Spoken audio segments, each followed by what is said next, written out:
Hello and welcome to the Metalheads podcast. My name is George. This is Buke. This is Jay. This is John. And we are joined today by Joel Violette of Thrawsunblat. Hello, Joel. Hey, how's it going? Pretty good. Thanks for coming on again. I think you're technically our first repeat guest. Jeez, what an honor. Well, thanks for having me. Yeah, I mean, we had Matt Barlow on twice, but the second time wasn't. It was just an interview at a show. So it wasn't actually a sit-down. That's how much we think of you to have you back again. That's pretty good company to be in. Holy frig. So we had Joel on last year, back in July, and so I thought I'd start off by saying what you've been up to since last July. Jeez, well, plenty. Trying to finish up, I guess successfully finishing up the new Thrawsunblat album. Yeah, because when we talked to you last, Joel, it was imminent. It was imminent, but it was also kind of up in the air as to when things would be finalized and really, in people's hands. Talk to us about how, middle to the end of last year to this year played out in the world of Thrawsunblat and when things really, were finalized. Sure. Yeah. No, that album was it was definitely persistently imminent, and it was it's just the way it worked. It's kind of ends up being a bit of a slow process, having I guess the entire process be across North America. So I think George can tell you exactly how long it took, by the way. Well, it was funny because you'd post a little teaser on Facebook. You'd be like, "Hey, news coming," and then weeks would go by, and we're like, my friend Josh in Michigan is also a big fan, and he'd text me and be like, "I'm not crazy, right? He never followed that up, right?" just creating some mystery, I guess, but definitely also just having oh, you know what, this is gonna happen really soon, better post about it, and then just something the wheel will fall off of something and then it won't come. But so it just ended up being lots of basically we were gonna release that I think in March, but then we put together a little deal with Broken Limbs Recordings to do a vinyl of the album. And so the reason that also one of the things with that was that then we wanted to release the album on CD as close as we could to vinyl. So vinyl wouldn't have been happening until late summer, early fall. So we wanted to push the CD back till June to kind of make it more, I guess, a closer release date. And so we just kind of sat there for a few months, just kind of burning a hole in whatever, my pocket or whatever, everyone's collective anticipation. But so we put it. That's why it went out in June. So you go ahead, Jay. I'm sorry. I was only going to say that was so much less exciting than I hoped. I thought it was going to be like I was lost in the wilderness and blah blah blah. It was just like, yeah, we were going to do it in March, but we didn't. I mean, yeah. Now that we hear that, George's heart rate, we were just talking about that before he came on, was plus 150 the whole time, George? Yeah, I'm down to 103 now. So I'm coming down. Now that you're talking with Joel, you're like, okay, I can calm down now. It's good. Yeah, we're all on. Everybody's connected. We can see everybody. So, Joel, I butcher words on this podcast. Mercilessly. All the conversations you and I have had, I've always just referred to the new album as the new album. For those people listening, give us the name again of the new album and tell us a little bit about that. The name is just the new Thrawsunblat album. That's what we'll go with. So it's Metachthonia is one way to pronounce it, or you can also just pronounce it Metachthonia. The CH in there, it's kind of optional. Okay. So I had to explain Thrawsunblat to my parents yesterday. They asked me who we were interviewing, and I was like, Joel from Thrawsunblat, and they're like, what? Yeah, well, remember when Joel first came on, we're like, how do you say your last name? Is it Violetta? Violetta. That's the one we like. I thought about introducing him that way just because we did that last time, but I thought that'd be kind of a dick move. So it's pretty much man with unpronounceable last name from unpronounceable band, unpronounceable album. That guy Joel from Canada, right? Yeah. So the name, what's that mean? What's it come from? So it's an ancient Greek word, I guess. I don't think there's actually precedent for it in ancient Greek, but it's just one of those ones that you can build from two words, like all those fancy words we have nowadays. So you heard the word chthonic, Chthonic? Yeah, they're a cool band from Taiwan. Sure, cool. Yeah, so that's a Greek word that means like from the earth or like of the earth, and the meta on the front just means after. So it's kind of this idea I had of this sort of age that we live in now, which is kind of after the age of the Earth, because we're kind of all in these, I guess, bubbles, or that we kind of isolate ourselves from the outdoors and from nature, and we don't want to be wet when we don't want to be wet, we don't have to be. When we don't want to be cold, we don't have to be. That sort of thing. And so it's kind of this age we're in now. It's kind of it's kind of, I guess, so I kind of wanted to come up with a term for it, and Metachthonia is kind of what I ended up with. So you coined a term. It's one thing to be in a band, to write your own music and stuff like that, but then on top of that, to come up with your own words.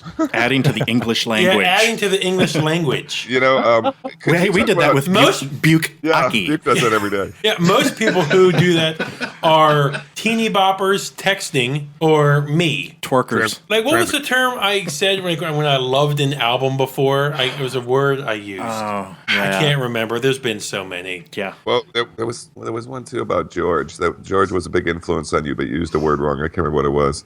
That's okay. Yeah, man. So- Joel, can you talk about the name of the band though too? Because I think there's kind of interesting story there, and I don't know if you've told it. We did it on the last one, but go ahead and do it again. No, that's right. That's right. go over the story again then. Sure, why not? Retelling. Let's see if I can remember the same thing I told last time. Oh, that's good. We've got more listeners than we did last time, so Oh, yeah. great stuff. No, it's well, basically we were looking for Dave Gold and I when we were looking for a band name for this project. So David asked if I wanted him to drum on my demos. It just kind of blew my mind. And so the next thing was to come up with a name for it. And we threw a few things back and forth, and nothing really stuck. And then all of a sudden I get this great big email, and he's like, "What if we call it Thrawsunblat?" And I was like, "What's that?" And he's like, "It's like this huge Germanic dude, just saying thrash and blast." And he's like, "Oh, Thrawsunblat, oh."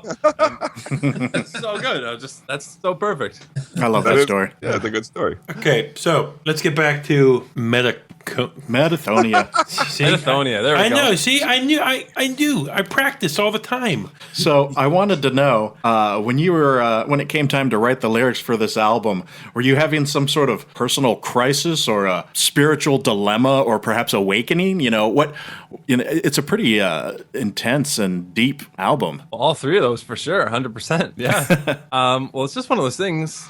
When you have an album that you want to put out or music that you want to put out, for me at least, I want to say something with it and solve some sort of problem. And it's not just putting out lyrics like, "Hey, we're in the forest and it's fucking awesome," like sweet, like what happens then? So you got to say something. And so it ends up being in this sort of, kind of a headspace that I really enjoy, kind of like the nature of the folk metal, black metal kind of thing, and trying to, figure out, I guess, a lot of different things in that sort of world. And so I just kind of went with all the issues that I was grappling with at that point in my life, and trying to find solutions for them and trying to turn it into a cohesive thing that I could make as an album. I've always wondered this with the music you write and the themes and stuff. Do you spend a lot of time outside? Oh yeah. Yeah. Are you a big camper? You like BMX? Like mountain biking, hiking. What's your outdoor activity you like doing? Being one with nature.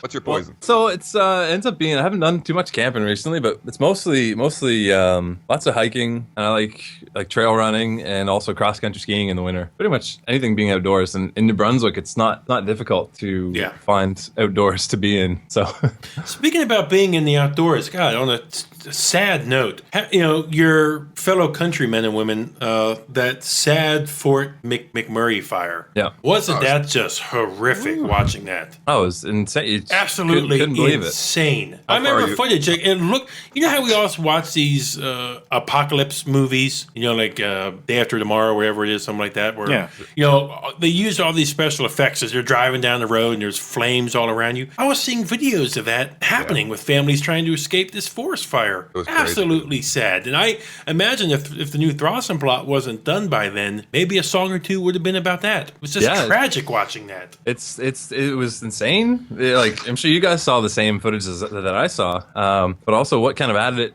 to it for me was that, so you probably remember from the second album, what we did was we did that big fundraiser to fund it. Yeah. And a couple of three or four, so we had various levels of ambition ambition, I guess, for our fundraiser. So we just, CD, a t-shirt, and then we did CD t-shirt and something else. And a couple of them were pretty high up there. One of them was the guitar I used on tour with Woods. Just like no one's gonna buy it.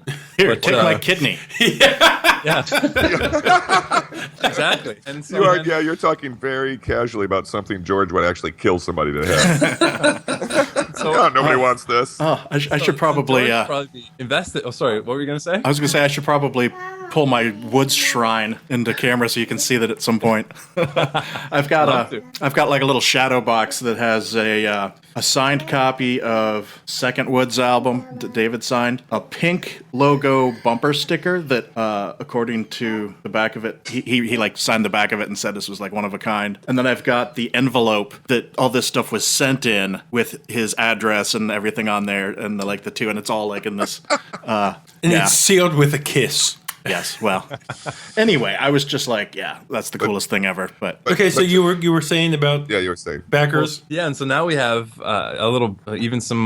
George will be even more invested in this now when I tell you this next bit. So I forget what the price was. It wasn't anything crazy, but it was something that I was thinking. Well, this will pay for about half the album, but no one's gonna buy it. But I'll just put it there, just ambition, blah blah blah. And then I launched the Kickstarter, and then I woke up the next morning and it was gone instantly. Wow. A fantastic guy who actually lives in Fort McMurray. Oh man! And who has one of I got the idea from David, who had sold one of his Gibsons in one of these sort of things to raise people money. People will buy anything. Yeah, and so in Fort McMurray, there's a lot of it's famous in Canada at least for being a lot of money there for lots of jobs with lots of money in them just because of isolation and difficulty, that sort of thing. And so some of these guys up there's a few of them that are Thrawsunblat fans, and so they didn't mind helping us out on the album. So they're up there. There's 3 of these guys in Fort McMurray during the fires here, and so I kind of first thing when I saw the Fort McMurray news, I was just like found them on Facebook and asked them, you guys like all right? And like, how are you doing? And they're super generous guys and great fellows. So I was glad to hear that they're all right. But one of them, actually, I haven't actually heard back from him since because I never asked again. But he said that he was in Calgary at that point, or on the way to Calgary, just having accepted. Sorry to interrupt you real quick. If you guys hear crying in the background, that's my 2-year-old. Sorry about that, Joel. Sorry, listeners. Okay, go ahead, buddy. She all right? She's fine. She's just being a toddler. His wife, his wife is there too.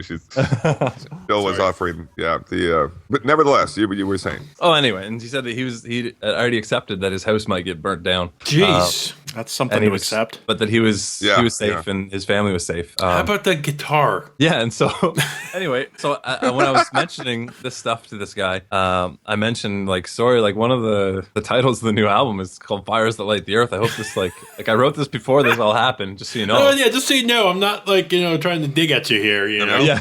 Cashing in on your. Yeah. So have they gone back? Have you seen any follow up stuff there? Is because I was in Yellowstone years back, and I hiked through Yellowstone, and the areas that were when the forest fire hit in the 80s, you could still see there's still it's still a scorched earth there. There's little growth on the ground level, but all the trees are still burnt out. How is that area now? Still just uninhabitable now? I haven't looked. I haven't checked. I got it though. Thanks for reminding me. I'm gonna message these guys as soon as this is done here and see what's up. You said it's real isolated. I mean, like how far removed from you is it? Oh, from me, it's insane how far it is. I think England might be closer to me than is that right? than Alberta is. But and so it's isolated just in terms of it's up north in Alberta, so it's probably a couple hours away from like the north like Calgary, I think. And so it gotcha. Yeah, and in the winter it gets cold. So for what it's worth, we really do like to, and I'm not joking here. We like to get a little geography lesson when we talk to people who aren't in America. We had some guys from South Africa a while back. So trust me, we're all over here Googling, looking at your town to see what it looks like. That's great. We have a listener, Greg, who is from Fredericton. Really? In fact, we were trying to get him on today to be like, Greg, Joel, Greg.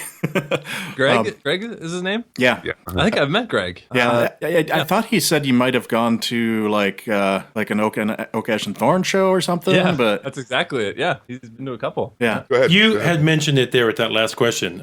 Fires That Light the Earth. That starts off the album, and I have to ask you, How did you have a voice left for hours or days after you did that intro scream that you do at that? I love it. That's what hooked me right on the album. That I like, when guys, of course, scream in metal, we all do, but you take it a step further with that one. That's letting your listeners have it, How do you do anything to, do you have a style so that you don't rip your vocal cords out? Well, I think my secret, actually, someone that I work with asked me this question because I think he came to one of my, like the Oak, Ash, and Thorn you mentioned. It's just kind of maritime acoustic stuff that I actually sing. He's like, how do you have a voice after, recording the heavy metal stuff? And it's just like, well, the secret is that the only time I ever do that is recording albums. So.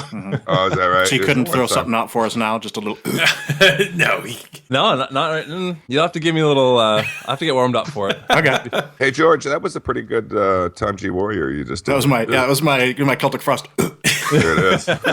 So if you were to take this show live and you were maybe to start the set playing Fires, would you have to tweak that, maybe not make it as long as you do on the album? I would play the whole thing for sure. No, I'm saying like the screams or something that you would do. Would you be able to do that live? I'd probably practice it a couple times and see how far I could go, but I think the adrenaline would get me pretty far into it before I had to let off. But, Okay. Awesome. Have you played any of the album live yet? No. Well, no. Played just there's a little acoustic bit that Brendan Hayter and I did a little acoustic video of. That's about it though. Are you going to get out there and do some, or? I think we got to try to make it happen because we've got the people and we've got the bass. People will want to see it live. So last time you were on, my friend Josh reminded me that last time you were on, you said that if enough people bought the album and got into it and stuff, that maybe we would actually see you on tour. So and I think that's hopefully that's sort of working out. We just got to get our schedules matched up, and maybe 2017. It's kind of things kind of have a momentum of their own, and things kind of line up. Sometimes they're not lining up, and I think things are sort of converging now for playing live. So it's looking good. I want to do it. So it's just a matter of getting everybody schedules free at the same time and that sort of stuff. Mm-hmm. Since you have such a big extended musical family at this point, I hope it's not insulting if I ask you this: when are we going to see another Immortal Bird record, man? Oh, jeez. Actually, I don't even know that answer, but you don't. Okay. All right. More importantly, not more importantly, obviously Ray's equally as important as Brendan. But what I was going to say is, what about an Obsidian Tongue record? He was in studio. He was talking about these. I think he's got most of it written, and they're actually recording everything themselves now, which they're really excited about to kind of get the sound they want and be able to get the takes they want and that sort of thing. As in kind of like at home type recording, or like he knows. Well, so he and his. Let me try to remember this straight. The gist I got was that they how do you say that? Basically, just they've got at home stuff, but with a good sort of setup that they making sure that they have a good sound, of course, but being able to kind of do it on their own time and that sort of thing. Is that what you do? Yeah, Sorry, pretty much, but I don't do drums though, and the drums are the tough one. Like this guy right here, this is the vocal mic for Thrawsunblat 1, Thrawsunblat 2, Thrawsunblat 3. What is that? Is it It's a Rode NT2A. Okay, it looks kind of like my Shure that I've got. Jordan goes, is there a price tag on that? Yeah, how much you want to sell that for? Well, it's funny. This little guy, I got quite a spot for it in my heart because I rented it for the first Thrawsunblat album, and then 2 years later, when I was I wanted to get a mic. It was at the music store that I rented it from, and it was on sale from being. I bought it's the exact same mic, so I bought it right there, and it's still working great. What setup do you use? Do you like programs and things like that? So to record, I've used Pro Tools for everything because that's what Siegfried Meyer uses. Sure. But for writing that sort of thing, I like Logic because it's a little more flexible and there's a lot more. It just kind of gets the creative juices flowing more. That's what we're recording with now. Thing. Oh, Logic? Yeah. Nice. Hey, Joe, it seems like on this new album, and I'm always the worst at trying to describe music. Like having me on a podcast, I know my role. I just bring sometimes the funny, sometimes. But trying to describe shit, I'm the worst at it. You're a color man. Yeah. It seems like on this album, you really... sports broadcaster, Joel. I don't know if you used that in Canada. I wasn't supposed to be some sort of racist comment. Okay, color commentary then. Okay, yeah. Color commentary. Sure. There you go. That's what I'm the Don Cherry of the Metalheads podcast. Speaking of Don Cherry, have you guys seen Don Cherry piano hands video? No. So you know when he talks, he does like this a lot on the table. So he's just like, the Blues are really horrible right now. They got to start chasing the pucks in the corners, and like his hands are always on the desk. Clip. And someone synced that up with like someone just like slamming on a keyboard every time his hands hit the desk. Just gold. I love that stuff. That's awesome. And I love that Cherry. So it seems like you really on this album. I think you took the complexity and the pace to a different level.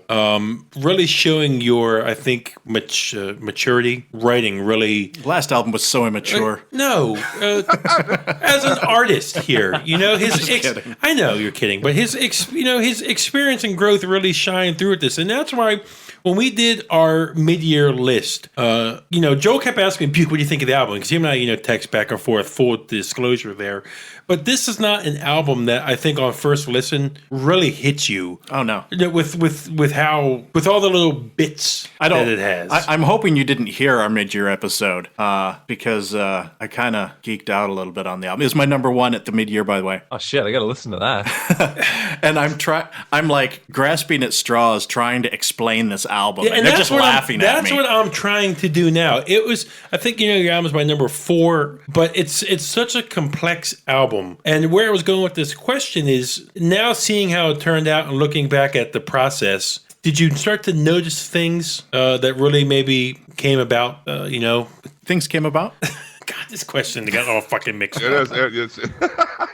It's like a question within a question within a question. Basically, the complexity of the album, to me, seems different from the previous albums before it. Where did that come from? It's a step into the, let's also say it's a step forward, maybe, if that's, in a band that was already rather complex. Sure. Yeah. No, it's, I think, okay, so I got the question, and I think just unplug my fucking microphone. Inside it with all the other kind of words that you're trying to say. Just shut up, Buke. Let's just keep picking them out of the bucket. And hey, Joel, throw the bucket away. How about this one? Just go with the first question. Stay there. Yes, it's more complex than the second album. All right, next question. Jesus. You know what I noticed with this album? It seems like there was, and you can correct me if I'm wrong, it seemed like it was a little more of an aggressive approach. There's a lot more pace to the album. Maybe you should just drive. That was much better, much more succinct. Yeah, and I in my full disclosure, I'm not as big of a fan. I'm new to you guys, and I've been listening more and more because I agree with them. The new album, it takes a few more listens to kind of just grasp the whole concept and what's going on. It just seems to me between the last two albums that this one's a little more pace driven. Is that just kind of the natural progression for you guys, or is that something you look to do this time? I think that's just sort of I think you're spot on, John, and I think part of the reason we wanted, or there's no reason there. Basically, that's kind of how the album evolved. I think. I kept the bucket, John. The bucket's still here, just to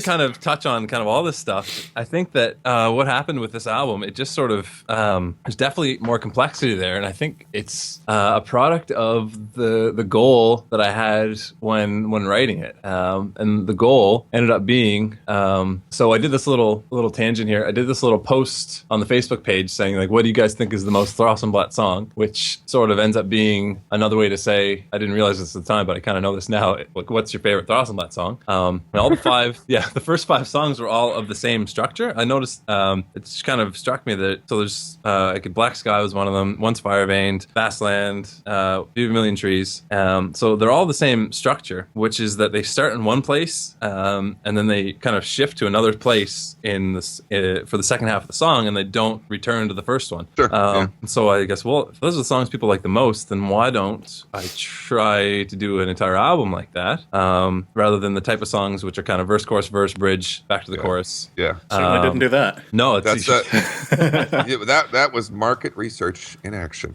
Whoa, geez, I guess so. I hate words like market research. But you know what? You just did it. I still dropped it on you, buddy. But yeah, one of my that's great. One of my questions. Oh, sorry, are you done or no? Well, no, there's a big bucket here of other stuff I can. Okay, keep going. The buckets. Remember, this is a Buke question. Yeah, that was the all question. Let me know, and I'll just jump in when you're ready. And so this is a finite bit though. Okay, so just to finish it, it's basically that. So I wanted to do, since this is the third album, and I kind of like numbers and making them fit with music, is instead of doing just start in one place and end in a second, I said, well, why don't we start in one place, move to a second place, and then even move on to a third place. That was so my each one question. Of the songs is that? Well, that was your question. Yeah, I was going to say, I noticed that each of the songs are in the lyrics are broken up into 3 different sections. Yeah, and so that's exactly that. And so the whole complexity bit comes into play there, where there ends up being kind of 18 different musical ideas kind of explored in the whole thing. And whenever I've got a part of a song that I'm looking at and then working on, for whatever reason, if I don't think there's enough going on, or if it's just not hitting me, then I'll change it to kind of give it more action or more something to kind of have an impact. And so when you have pretty much 18 songs going on, and a whole bunch of different instruments, I think that there's just a kind of an innate level of complexity that just exists there. So that's probably the reason why it ends up being so much. Why there ends up being so much complexity. So let me ask you this: then you've got those 18 songs, as it were. I'm using air quotes here, which you can't see in a podcast. Mm-hmm. And do you find yourself in a position where you're like, okay, here we are, like this is portion 1 of this song, and here's portion 2. Are you like, do you go through these like excruciating moments where like, how the hell, what path do I draw to get from this section to that section? Yeah, does your like writing room look like a conspiracy theory guy with like red strings leading, to different lyrics and parts of the song? Like chorus A leads to C, back to B. So I try to. Well, there's this one thing I have. I'm just gonna grab it for you. There's a great little adornment for the writing room. I'll just get it for you. Oh, this is awesome! Look at this inside scoop we're getting. All here. If it's a dartboard, I'm gonna. Or like a twister, a game, like a poppet thing. There's this huge flea market here in New Brunswick called the Sussex Flea Market, and every year it's like the size of 2 football fields, and just like 1,000 vendors come, and you just walk through and grab stuff. So anyway, I bartered this one off a guy. Danger blasting. And so fantastic stuff for a black metal record, but. Yeah. Where was I? I had another thing to answer there. Oh, the 18 songs. Yeah. So it ends up being a thing. So they are actually 6 songs where that's why I kind of hesitate to call it 18 sections, because each one of the songs has to kind of follow or just exist in the same place on its own. So it's not just like, oh, here's a song. That's those 3 are a song. So I kind of listen to it through, and if the whole thing flows as one piece, then we're good to go. And you can kind of call it a song. Funny enough, one song just wasn't doing it for me, which was Metachthonia Remnants, the 4th track. And so I was like, you know what? I'm just going to rewrite the first part. So I rewrote the first part, and then I tried to tack on the other 2 parts to that, and it didn't work. So like, okay, I'll rewrite the second part. And then I was like, okay, now I'll just tack the 3rd part onto that, and didn't work. So I was like, well, I'll rewrite the 3rd part. And then all of a sudden I had a brand new song, which ended up being Dead of Winter. And so out of 5 songs, I had 6. And that's good. So Joe, you given your description here about writing these songs, is that kind of the reason why, if you look at, what's it say for Wanderer coming in at 12 tracks, but this coming in at 6? That's a good question. Yeah. Well, so Wanderer is really nifty in that it's in a completely different framework than what Metachthonia is, because it ended up being kind of haphazard writing over during a few woods tours, that sort of thing. There were just sort of different songs that all came from different places, and I wondered, how am I going to fit this into a framework? And I mentioned the Joseph Campbell's Hero's Journey last time, didn't I? Yes. I believe, yes. And so each one of those songs ends up being a point on the plot of the hero's journey, and so they're all different in their own way, and they all sort of do a different thing on the album. But to me, at least, they have kind of the back. They all have the same. They all share a context on the map of the hero's journey. So it's all. So the backbone of that album then is also the same backbone of Star Wars. It's known that he used that. Joseph Campbell's, not theories, but his work, or whatever you want to. Yeah, his work. Let's call it his work. So there aren't any songs on the new album that are anything like Goose River or Maritime Shores, even though there are like parts that sort of go in that direction, but there's not like dedicated songs. Is there a reason for that? My wildly speculative and probably incorrect guess was maybe you're sort of exercising that muscle with Oak, Ash, and Thorn, and maybe talk a little bit about what that is for people. Wildly speculative and correct. Man, You nailed it. So that's definitely where you and your smart questions. Jesus. Hey, George, I think it's time for you to change your handle to Thrawsunblat fan. Disciple of Thrawsun. Yes. Speaking of which, I love the whole like Thrawsun vocabulary. You can have like a Thrawsun cup and a Thrawsun hat, and I love how people do that. Oh, I love that. I think and we are vaguely picking on him here, but seriously, when George was trying to describe the album when we were at our half and you were number one, he almost had a stroke, dude. You really need to know that. You need to go listen to it. It's such a Just like I said, we all love the album, and especially never ask me. You know how you put stickers on CDs and stuff like.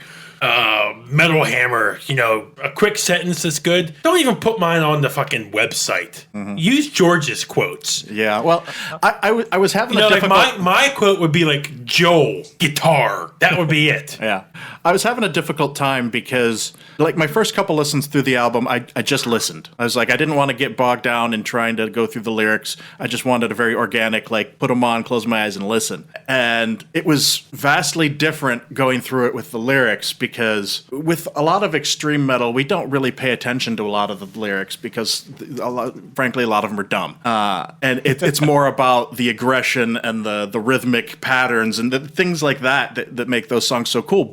And I was trying to express that you can't do that. I mean, you can do that with this album, but you really shouldn't. You really gotta, whip out the lyric sheet and follow along. And like, I had my mind blown by it because like, this is so cool. That's when it really hit you that night, George. You remember after Joel had sent me the promo and I was listening to it, and you're like, hey, I'm like, thanks for the promo. And you're like, can you send me over the lyrics? And then you said, you spent that one whole night or something just listening to the lyrics over and over again. Mm-hmm. And I think that's when it really took it to a different level. Oh, it did. It did. I'm like, it's one thing to just listen to it. It's fine on that level if that's what you want to do. But there's so much to get out of these lyrics. And, it's something that really resonated with me. The whole, we all spend too much time looking at phones and computers and not enough time outside and enjoying nature and forgetting our roots and where we came from and how this electric age has only been like the last 100 years. But millions of years before that, there was no such thing. And we got by just fine using the stars and whatever. And it was just, I'm heading down that road again, aren't I? I'm gonna, yeah. That sentence that you just said there, starting with, cell phones and all that sort of thing, that's exactly what I just wanted to say out loud, but you can't say that on an album. Like, you can't say cell phones, and you can't say computers, Diodes. Yeah. I'm so glad that the lyrics resonated with you, because that's... yeah. My friend Josh as well, I huge fan as well, and I think I just wanted to mention that, because we were like geeking out on the phone, going back and forth, talking about it, and definitely very cool. I have to ask Joel, Thanks very much. Did you have to take a step back and maybe wonder if you would possibly scare off or maybe turn off some listeners with how complex this is? Because, me being the Opeth fan, on Twitter, follow me. Opeth, I think, is complex, but they're an easy complex. If the chorus, it goes. Their song structure to me is very easy to get into. I think that's why they're so popular. The way I would phrase it is, it's complex music and lyrics, but also accessible if that's not necessarily what you're looking for. Now, you can just listen to it and be like, that's cool. Yes. Or you can go the other way. But where I was going with that with Thrawsunblat is that there's complexity to the 10th degree, I think. Do you think that, did you, going back to my original question, were you a little worried that you would scare some people away from maybe going as complex as you went? Where maybe if this, again, was like The Wanderer, maybe an 8-10 track album, it wouldn't be as complex because there'd be more tracks for you to explore your music in different ways. Yeah, well, so a couple things is that I guess the complexity was never really a conscious decision. I just ended up writing stuff that, kind of different parts in each song kind of punches you in the face, and it's like, whoa, hey, all right, okay, that works. And if I think that one nice thing we had going was the production's a little bit better than in Wanderer. And I want to kind of put production is really nice on the record. Oh, thanks. Just to give you a compliment there. Yeah, Siegfried is he's a genius. That guy. I don't know how he does it. He works wonders. I see. It's a nice production. I interrupted. I just wanted to. No, it's a nice production, but also, Jay, there's a rawness to it. Sure, yeah. Still, it's still black. Like the vocals when he kicks in, like some of the screams on the first track, almost like Redline the EQ. Like it's still that raw sound to them there too. It doesn't have that overproduced metalcore kind of not at all sound at all. Of course not.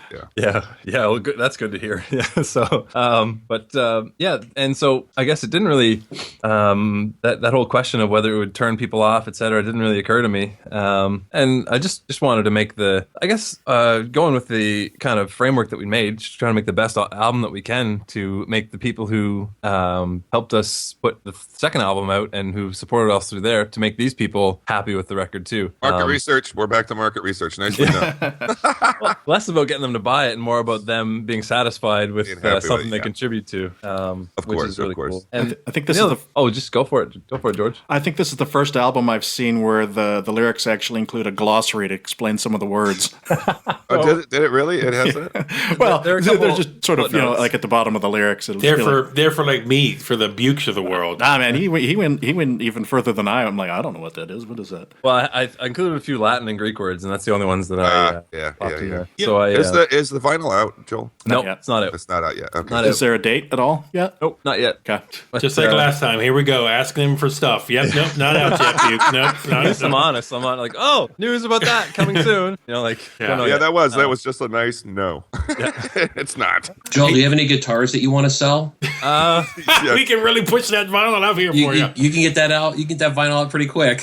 There's a guitar I want to sell. It's because I don't use it, but it's not worth very much money. So I don't think it'd be very moral for me to try to, hey, here's Joel Violette's guitar. Do you want to buy it? Because it doesn't play very well. So it sounded like somebody was handling the vinyl for you guys this time, didn't you say? Yeah, Broken Limbs Recordings. So are they going to take it and run with it? They put the money into it and all that, if you don't mind me asking. Pretty much that sort of thing. Yeah. Okay. Yep. So it's nice. I get the artwork done already. It's all off our plate. So it's just in their court, in their hands, whichever analogy you want. Did you have you already designed the liner notes and all that, and inside pictures or whatever it is, and also will it be a single vinyl or is it going to be a double vinyl? Gatefold. Nice. Yeah, double LP. So very cool. And so another thing, keep it hush hush, podcast listeners. There might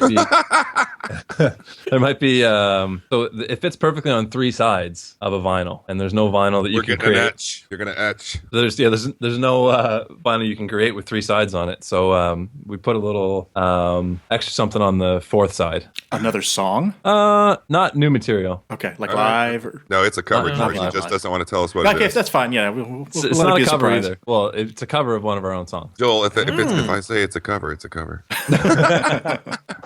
That's funny you mentioned. So back to Oak, Ash, and Thorn. That brings me somehow. We played. Hey, we are still pulling from that same bucket, Joel. We're just throwing him in the bucket, and he's scrambling trying to pull him out. So just played. There's this great festival here in New Brunswick. It's just the Highland Games, which I think they have those plenty of places, but we have the New Brunswick Highland Games, which is just a great festival. All sorts of it's all sorts of Scottish stuff. The heavy events and lots of folk music going on, and all sorts of beer and that sort of stuff. Anyway, Oak, Ash, and Thorn played there a couple weeks ago, and in that it's basically just a maritime acoustic folk kind of thing. Right. But it's kind of where I like I really like Jethro Tull and let's talk about that. We got to go back to that. Continue. Okay, so that's kind of, I think some of the Jethro Tull stuff kind of goes more into the acoustic rather than at least where Thrawsunblat is for the 3rd album. Anyway, long story short, we do a cover of Turn the Page, and so this is where we all got to this point. So when I announced it, I said that it's a cover of a cover, but I'm not sure if it sounds more like the cover or if it sounds more like the cover of the cover. As in the Metallica cover are you talking about? Or? Yeah, okay. Exactly. Whether it sounds like Bob Seger or Metallica, I don't know. But so anyway, that's how we got to there with the cover. So that brought us back to Oak, Ash, and Thorn. So It's starting to look like your wall with the red. Yeah, there we go. And so it ends up being kind of like George said, it's just sort of an extension of the Maritime Shores and the Goose River sort of thing, except more kind of lively and less kind of mournful as Goose River is a bit, and just kind of something that I can play live around town and different sorts of events and that sort of thing. And yeah, so it's really, really fun stuff. And we just put out an EP last, I think, September. It's just oakashthorn.bandcamp.com. Do you have those, George? I do. Yeah. And would you like to give them your stamp of approval? Oh, yeah. It's great. Yeah. In fact, Go ahead. my friend Josh is really into Maritime songs as well. And he wanted me to ask you, would you ever do a cover of Stan Rogers? Something like Fisherman's Wharf, Giant, or Barrett's Privateers? Are you familiar with those? Oh my goodness! If I could do them justice, when I'm at a point where I think I can do them justice, I would absolutely love to, because Stan Rogers is just a legend. What he's done for, or what he did for Canadian music and for maritime music it's just kind of, I don't even want to touch it, but I would love to do a cover of a Stan Rogers tune for sure. All right, so if we're talking about other artists, you got to go back a step and tell me your favorite. And this is for people who like Jethro Tull, like I do too. This is the only fair way to ask this question. So, what are your favorite 3 Jethro Tull records? Oh, you're going to say Songs from the Wood, I feel sure. Oh yeah, that's what I was about to say. Songs from the Wood, probably. Let me take a stab at it. Minstrel in the Gallery. That's probably going to be in the top 3. Yeah. Okay, you can take the third one since I'm writing your list for you. Yeah, well, I think Heavy Horses will be in there. Wow. Okay. I mean, I don't mean it like that, but Goodbye Horses. Heavy Horses. Heavy Horses. They're horses that are kind of metal. Yeah. It's difficult for me because I can't even. No, well, obviously Thick as a Brick, but you can't really that's just such a given. It's like, what are your top 3 Jethro Tull albums except for Thick as a Brick? Yeah, because everyone's gonna say that one. Yeah, but it's around there. The kind of the 70s. Yeah, the more folky ones are the ones that really kind of resonated with me. That got me into them. A lot of people don't know this, but he's an amazing guitar player. Yeah, like that. All that intricate acoustic stuff is him. You know what I mean? It's a problem for me too, dude. When I sit down and I start forgetting stuff, and then I'm like, no wait, oh shit, I can't believe I didn't say that. And everything. But those are. I think you're okay. Yeah, that's a good selection. Actually, I was kind of testing you there, Joel. You are a fan. I'm glad there's not enough Tull fans out there. Yeah, no. It's what are your 3 favorites? You think? Probably Minstrel in the Gallery. I actually probably wouldn't say Thick as a Brick right away, but I love it. Definitely Songs from the Wood is probably my number 1. Mm-hmm. And what's the one that beat Metallica? Crest of a Knave. No, yeah, no, it was Stormwatch. Was it? No, it's not Crest of a Knave, George. Yeah, it was. Are you sure? I'm positive because I was watching the Grammys when they lost, and I was like, "Damn you, Tull!" I thought it was Broadsword. The Broadsword. George made a death list that day, and it was number 1 on his hit list. Look it up. I am 100% positive. And then, believe it or not, Joel, I would probably include something like Benefit, because I kind of like to cover all the eras, But anyway, I could talk about these guys for hours, and I won't make you do that. Well, just one little last thing on Tull is that Jethro's Tull, Crest of an. Told you. and Justice for All lost to Crest. Wait, I was going to get an obscure Jethro Tull fact or story here. I want to hear it. Well, it's a quick little one. Is that I knew that I was going to like Thick as a Brick, and I knew I was going to love it, and I hadn't heard it yet, and so I saved it for like 3 or 4 years. I didn't touch it, and then last summer I finally listened to it, and it was just wow. It was I'd heard bits and pieces kind of thing, but I'd never dove into it, and it's just unreal how good that is. It's genius. Yeah, I saved stuff like that too. I saw him in England do Aqualung, all of it, and this was just a few years ago, and then in a very small town, and then I was catching the train the next day, my wife and I, and we were in the train station, and there he was. Oh. And first of all, he's like 4 feet tall. Yeah. He's not big. He's not a big man. And I did have the courage to go up and just say, hey, that was great, but he was like late for his train and stuff. So yeah. Okay, back to the Metalheads podcast. Yeah. I'm jumping around through my questions here just because either things come up, my flow is not exactly the same as our flow. And also this. Are you looking at me? No. There's no flow here. No. I had another Josh question that I was going to try and tack onto the last one, but Jay snuck in between. He wanted to know, was the mention of Hag, Hunter, Stag, and Thunder, was that from the Edinburgh Review or Critical Journal? Like, is that where you, like, took that from, or did you... No, that's nifty. I want to know more about that. Google it, the Edinburgh Review or Critical Journal. Let's just hold on. Just let me. What was Google it. what kind of give me some context there, George? Because I don't understand. So you're saying It's it was like a newspaper or magazine or something that came out in like the 1800s and early 1900s, and apparently there is a mention of Hag, Hunter, Stag, and Thunder in there. That's crazy. And he was Wow, that's crazy. he was crazy. curious if whether that was something you had read about there, or maybe that's something a little more universal. I don't know. Jeez, that's obscure. it is. So- You know what? This is like the beginning of a horror or a science fiction movie. Because now he's going to go research this and be like, a guy to be like, that guy looks just like me. You know what I mean? The byline. Some What happened? 1800s Joel here. Yeah, exactly. Yeah, and the word Metachthonia will be in that too. Its first use. So I think maybe one of the reasons that they both exist is that Hag rhymes with Stag and Hunter kind of runs with Thunder, and so I wanted a line that rhymed, and I wanted kind of 4 things in that kind of realm. It's basically just Hag, Hunter, Stag, and Thunder are those are just ways of well, if you look at all the constellations, like all of those things exist in the constellations. That needs yeah, to be back of a T-shirt, by the way. On the next Thrawsunblat T-shirt needs to say those words on the back of it. writing that down. Hey, Yeah, that would work. Joel, writing an album like this, and getting to write a complex album like this, have you even started to think about a next album or going forward? Was there anything that maybe you cut or you didn't get to really explore on this album that you want to do for the next, or with a bar set pretty high now, and you just keep trying to maintain that? Yeah, it's a good question because I definitely just this one I was just at a point in my life where I was able to just to pour ideas and just like dump all sorts of time and effort and into a framework that I think I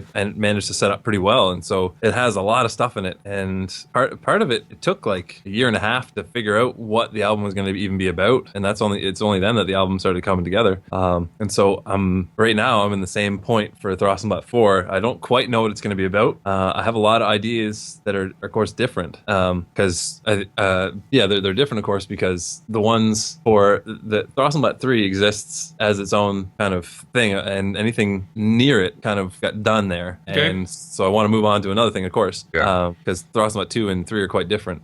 So I of course, it just kind of starts with whatever things I'm kind of interested in and thinking about, and so I'm starting to, I got another bucket over there in the other corner of the room. The Thrawsunblat 4 bucket. The Thrawsun bucket. The Thrawsun bucket. Yes. Yes. Hey, Joe, I gotta see this. You know how in us being metalheads, we like to put things in genre. If you were to say Thrawsunblat is a I would have so much fun because the hilarious thing about genres is you can just tag adjective after adjective. Exactly. Because you There know you what go. the thing is? I would not say atmospheric black metal like some people have associated you guys with, because that's atmospheric black metal bands are too simple for Which me. means too much reverb. Yeah, too much reverb, too much tracks of squawking birds and rain and wind blowing trees and stuff. Yeah, I prefer to let other people categorize it. Okay, yeah, I just didn't know if you ever even thought, or how you would. Oh, I've thought about it and I just give up every time. Yeah. Yeah. Hey, go ahead, George. So, But one thing about genres though is that I was part of the Oak Ash and Thorn story. Is we got to play a little Canada Day festival here in town, and a guy I work with actually, he came up to me. He's like, "Hey, you're the guy from Woods." I was just like, "Hey, I work here too. Nice to meet you." Like, "Yeah, I am." And he's like, "Do you play in another band now, like a rock band or anything like that?" And I was like, "Kind of." He's like, "You guys want to play Canada Day?" I was like, "Okay, all right, great, done." And so I was like, "Why don't I'll send you a link to the." I sent him the EP, and he came back 10 minutes later. He's like, "So you guys are like nerd folk metal?" And I was like, Dude, go with that. That's actually pretty good. "Okay, so let's be real though. It's nerd maritime acoustic folk metal." Thanks. And so we went up for the Highland Games. We had to give a genre, so I went with nerd maritime folk, and So it's perfect because it throws in all sorts of different, just enough differentiation from maritime, because everything is just like maritime Celtic at that place. And so it's a good little genre. So like you say, Jay, I think I might run with that for that one. Well, let me tell you this: if I was at Canada Day and I was looking at the descriptions of the bands, I'd be like, we better check these guys out. Yeah. If it said nerd Canadian, whatever it was you said, I would definitely be like, okay, here's some guys who kind of know their thing. Yeah, we definitely have a stranglehold on the Fredericton market for sure. So. Speaking of woods, I was noticing, like part of the theme for Metachthonia is the whole electric age and diodes and stuff. And that got me thinking about Woods 5, Gray Skies and Electric Light, and so some of the stuff that was on there that was kind of similar themed, but perhaps not exactly the same theme. Well, it's sort of I guess almost a similar description of kind of the modern times, right? Yeah. Because that's something that David and I chatted a lot about. Like it was a recurring theme on the album that kept coming back. Yeah, and so that was David's way. Woods 5 was David's way of attacking, like going just attacking modern times and what issues he found, et cetera. And I guess Metachthonia in a way is sort of my way of attacking the same kind of thing. Sure. Now I have a question for you about something I pulled from the lyrics from Metachthonia. All right. What are the changes to the world in the 7 winters past? I was like, what's going on in the last 7 years? What is he talking about? Well, so there's your... Canada's won a gold medal in hockey. Yeah. Fucking Sidney Crosby. Exactly. And what else has happened? No. So it goes back to that sentence of yours, George, where you mentioned like cell phones and all sorts of stuff, and you said it in the very, very most... I was like the iPhone came out like 7 years ago. Hold on. I have a text message from Joel. Hold on. And my picture messages are going off. I'm just trying to see how we're at in 7 years. Everything's in the palm of your hands, George. Well, that was my guess, but I wanted to hear it. It goes back to that stuff, and it's something when you're writing a heavy metal song where you're kind of looking at nature and kind of trying to be kind of a little awed by it and that sort of thing. You can't say a word like cell phone. You can't say a word like internet. So I guess that one specifically kind of refers to a little bit like in the last 7 years. So like what do you use then, Joel? Are you like black voice box or something like that? Well, one way to do it is just to skirt the whole term and just talk about everything surrounding it, and you kind of you kind of end up with a picture of it because of what it's like negative space. Concept. Exactly.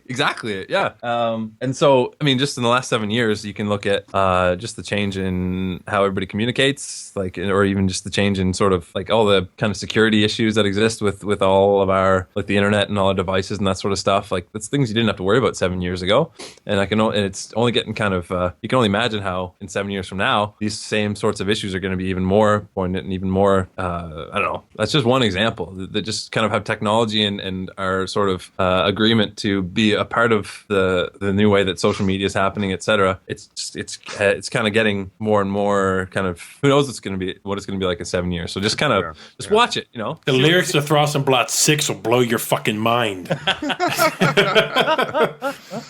So it's mostly just kind of it's things. It's just that I think that little section is mostly just to kind of listen, listener or whoever I'm addressing, kind of look at it, take a step back from what technology was 7 years ago, and just kind of watch kind of how it's progressing, and just don't let it take you away too much, and just let it stay safe and have fun. That's nicely stated, sir. Have you actually you could also just say go out and take a walk. Yeah, there you go. Yeah, after listening to the album, it really does make you want to go and take a walk. Yes, I'll buy that. In the woods. Yeah, and I wanted to. I'm sure you've probably done this, but I got to thinking about how, say I was on a walk and I see this really big tree, and I'll be like, wow, that's a really big tree. And I'll just sit there and get lost in that tree for a while, going kind of like, how old is that tree? How many people have seen this tree? Did George Washington see this tree? Because the area we're in, we have a lot of like, American history here. There's a sign down the road that says, George Washington stayed here during blah, blah, blah. And it kind of makes me look at things and go, what did this area look like when George Washington was here? And George, did you ever read War and Peace?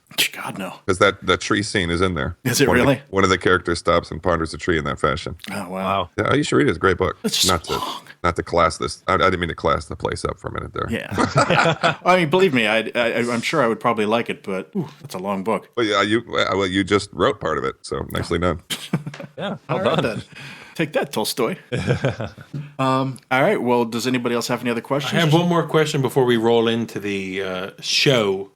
Joel, it's the Summer Olympics taking place right now. We know what your nation does in the Winter Olympics. Do you take the time to watch Canada in the Summer Games? Oh yeah, definitely. Okay. Especially the ones that are outdoors. But You guys, no, you guys will dominate log rolling this year. I'm really looking forward to that. Did you see? There was a story this morning that some kayaker. It hit a couch that was submerged in the water. That's true. It's a true story. No, I think we'll do well at rowing. I think in a lot of a lot of the water sports we do pretty decent at least with Water boats. sports. But this is not this.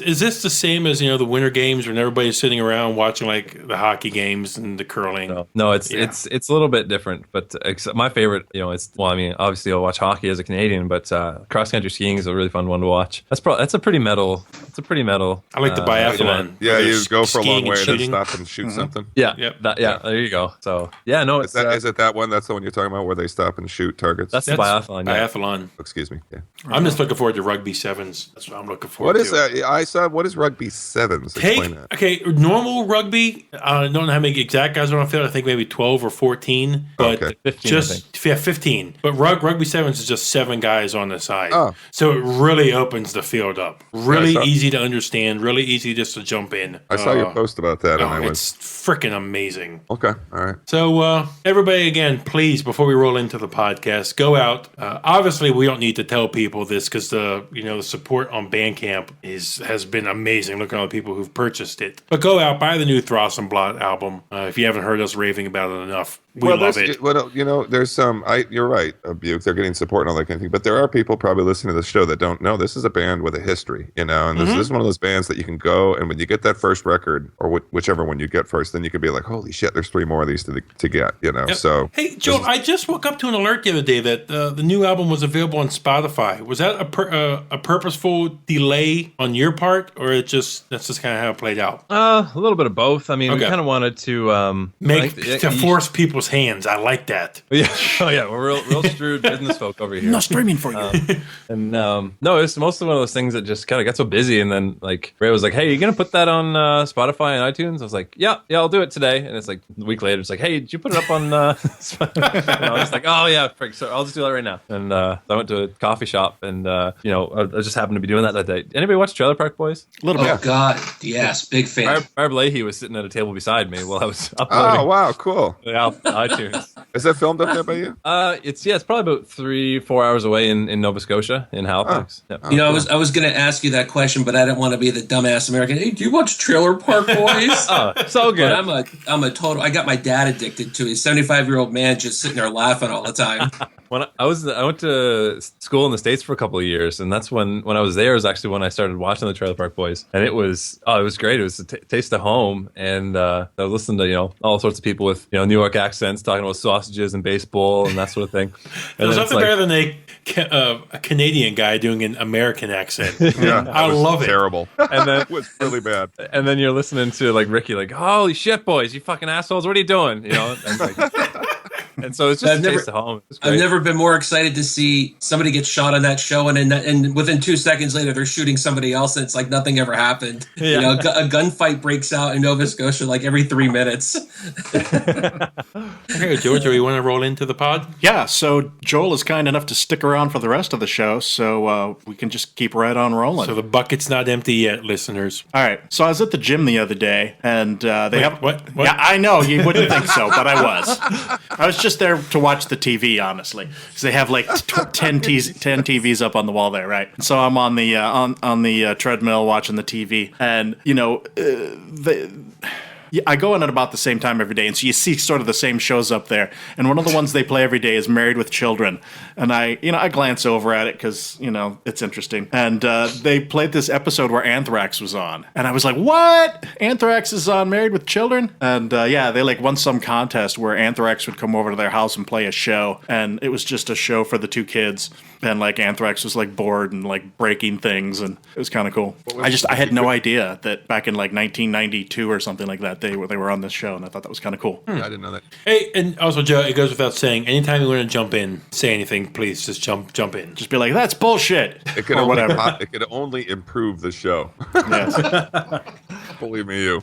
Another thing I wanted to mention before getting into the news, I was at Baltimore Coffee and Tea the other day, getting some coffees on a Sunday morning for me and my wife, and I'm standing there in line, and I'm wearing my Amon Amarth "We Will Meet Where the Beer Never Ends" shirt, and this guy comes up to me and he goes, "Hey, what's Amon Amarth?" I was like, "It's a band." He's like, "Yeah, I got in a fight with this guy last night, and he was wearing an Amon Amarth shirt, and I was wondering what it was."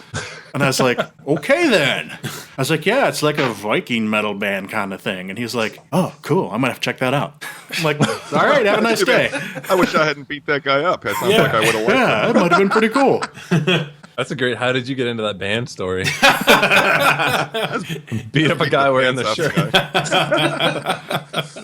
And as I'm looking down and I'm pummeling him in his face, I'm reading his shirt and thinking I should check that out. So I saw this other thing on the news the other day about the most heavy metal words. Somebody did a study. I'm going to skip over who did the study, but they did the 10 most metal words and the 10 least metal words. So I thought I'd just read those off and let y'all know what words you should be using. No, well, the most metal words are pretty simple words. You could probably handle those, but. No, So the top 10 most metal words. Thrawsunblat. Yeah, that's the most metal. But the 10th most metal word is soul. 9, ashes. 8, demons. 7, gonna. Gonna, as in going to. Gonna. You just seriously, Joe's reaction was like, that was like a painful, like, oh, bands actually use that? Oh, it gets worse. That's the carryover from the 80s. Trust me, it hasn't gone away yet. Yeah. Number 6, beast. Number 5, breathe. Number 4, eternity. Number 3, veins. Number 2, cries. And the number 1 most metal word, burn. Okay, all right. I'm hearing all these songs in my head, all these choruses. So I did a little bit of research into Thrawsunblat lyrics after reading that article. That's right. I remember saying something I'm about guilty. I'm guilty of burn for sure. Okay. 8 times on the first album, 5 times on the second album, and a whopping 16 times on the third album. Man, the fire was burning. that. Yeah, it's even in the titles. I don't think I ever said gonna though. No. Gonna. You know what? You're all gonna burn. All the mystical things that Thrawsunblat people 4. say about Thrawsunblat and all the lofty, that'll be shot down if you ever use gonna on your next album. I'm gonna sex you up. George, are you gonna read out the 5 least metal words? The 10 least, yeah. Oh, the 10 least. And it's kind of funny because they're really words you really wouldn't hear in a metal song. So number 10, Can I guess employees. one first, George? I just want to guess one in case it's on the list. All right. Carrot. Nope. Sorry. Number 10, employees. Number 9, chairman. Number 8, approximately. There you go. Number 7, noted. Number 6, relatively.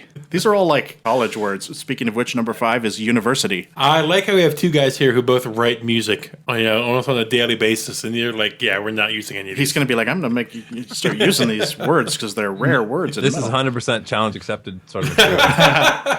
Number 4, committee. Number 3, secretary. Number 2, indicated. And number 1, particularly. All right.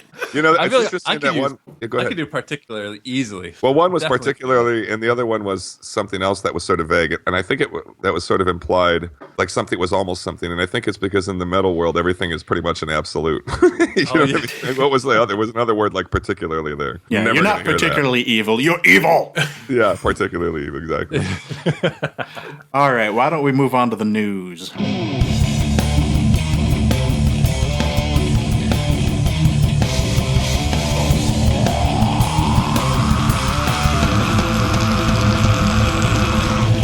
First up, and I'm sure Buke is happy to hear this, Opeth released the title track to Sorcerer. Let's get Buke's opinion, Opeth fans' opinion. Okay, the Opeth's fan opinion.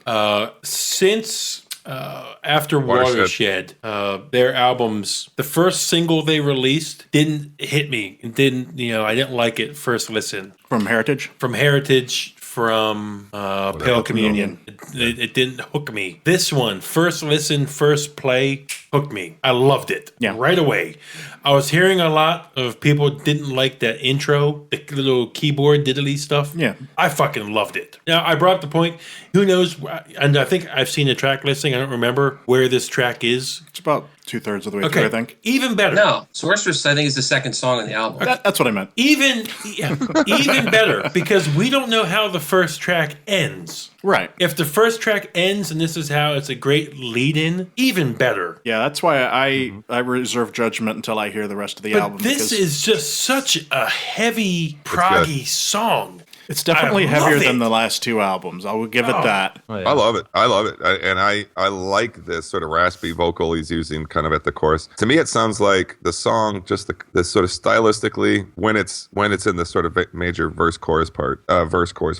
It's it reminds me of like an old Dio song or like Dio era Sabbath, and I love it. I think it's great. If this is the direction they're going in, I'm all for it. Especially since I didn't care for the last two records. I thought the vocals were a little too, not buried, but on this one, yeah, they were very reverby. Like I said, I was telling John, I expected him to break out into White Room by Cream. Yeah, it's kind of that like vaguely not buried, but like back from the front sound to it. That I mean, like I said, I'm not hating on it. I think it was definitely an improvement over the last couple albums.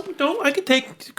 Yeah, no, it's I'm just like, I hope he doesn't do that on every song. It's the first time I've been excited about one of their records in a long time. I really liked it too. I thought it was the first thing that hit me was just like, so I like a lot of that 70s prog stuff that he likes a lot, Michael does, and so I could feel that kind of fit in it, but then it's just so heavy. It's heavy. It is. It's real heavy. The production was in much a different cleaner. way too. Yeah, it's like heavy in a 70s prog way, which is neat, but also the intro, like you guys mentioned it. I was trying to figure out what it was doing there. I liked it, of course, but usually Opeth, anyway, they have. So I figured it out, I think, or at least I figured some part of it out. Is in the intro, it introduces this kind of like 70s distorted organ instrument, which they then use in this like sublime outro.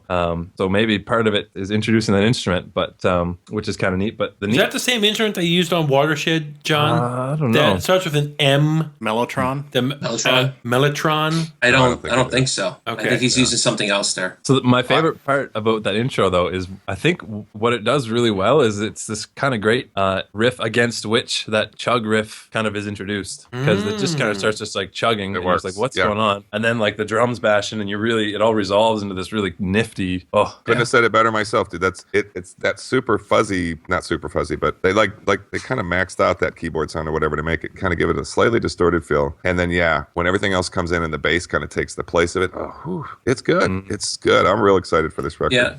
Tell you what I noticed, and I guess this sort of probably leads into the next note here, is that Frederick is definitely up front on this song, which I think he's been, for as good as a guitar player that he is, and I've seen him a number of times live, I don't know how many, but he does a lot more live than he does on the albums. 100%. He's got way more freedom on stage to do what he wants, especially in songs where it doesn't require a huge solo. He can do a lot more. So I think he's way more up front. So I'm kind of excited to hear him kind of go off a little bit on the album. So this isn't a complaint, but the other notable thing about the song to me is the lyrics are dumbed down a shade from the usual Opeth lyrics. They're very 70s kind of like Ronnie James Dio lyrics, I mean, and no offense to Dio's lyrics, but that was interesting to me. It's a little more straightforward, and it's cool, though. I dig it, so not a complaint. Opeth guitarist Frederick, as you were just mentioning, says the new album is more intense, darker, and heavier than the previous two albums. So I expect there's a lot of people glad to hear that, but we'll have to wait a little longer to find out just exactly what that means. Does somebody know the release date on this thing? Somebody must. September 30th. Yeah. September 30th? Yeah. Jesus and Christ. This is on their own imprint, but who's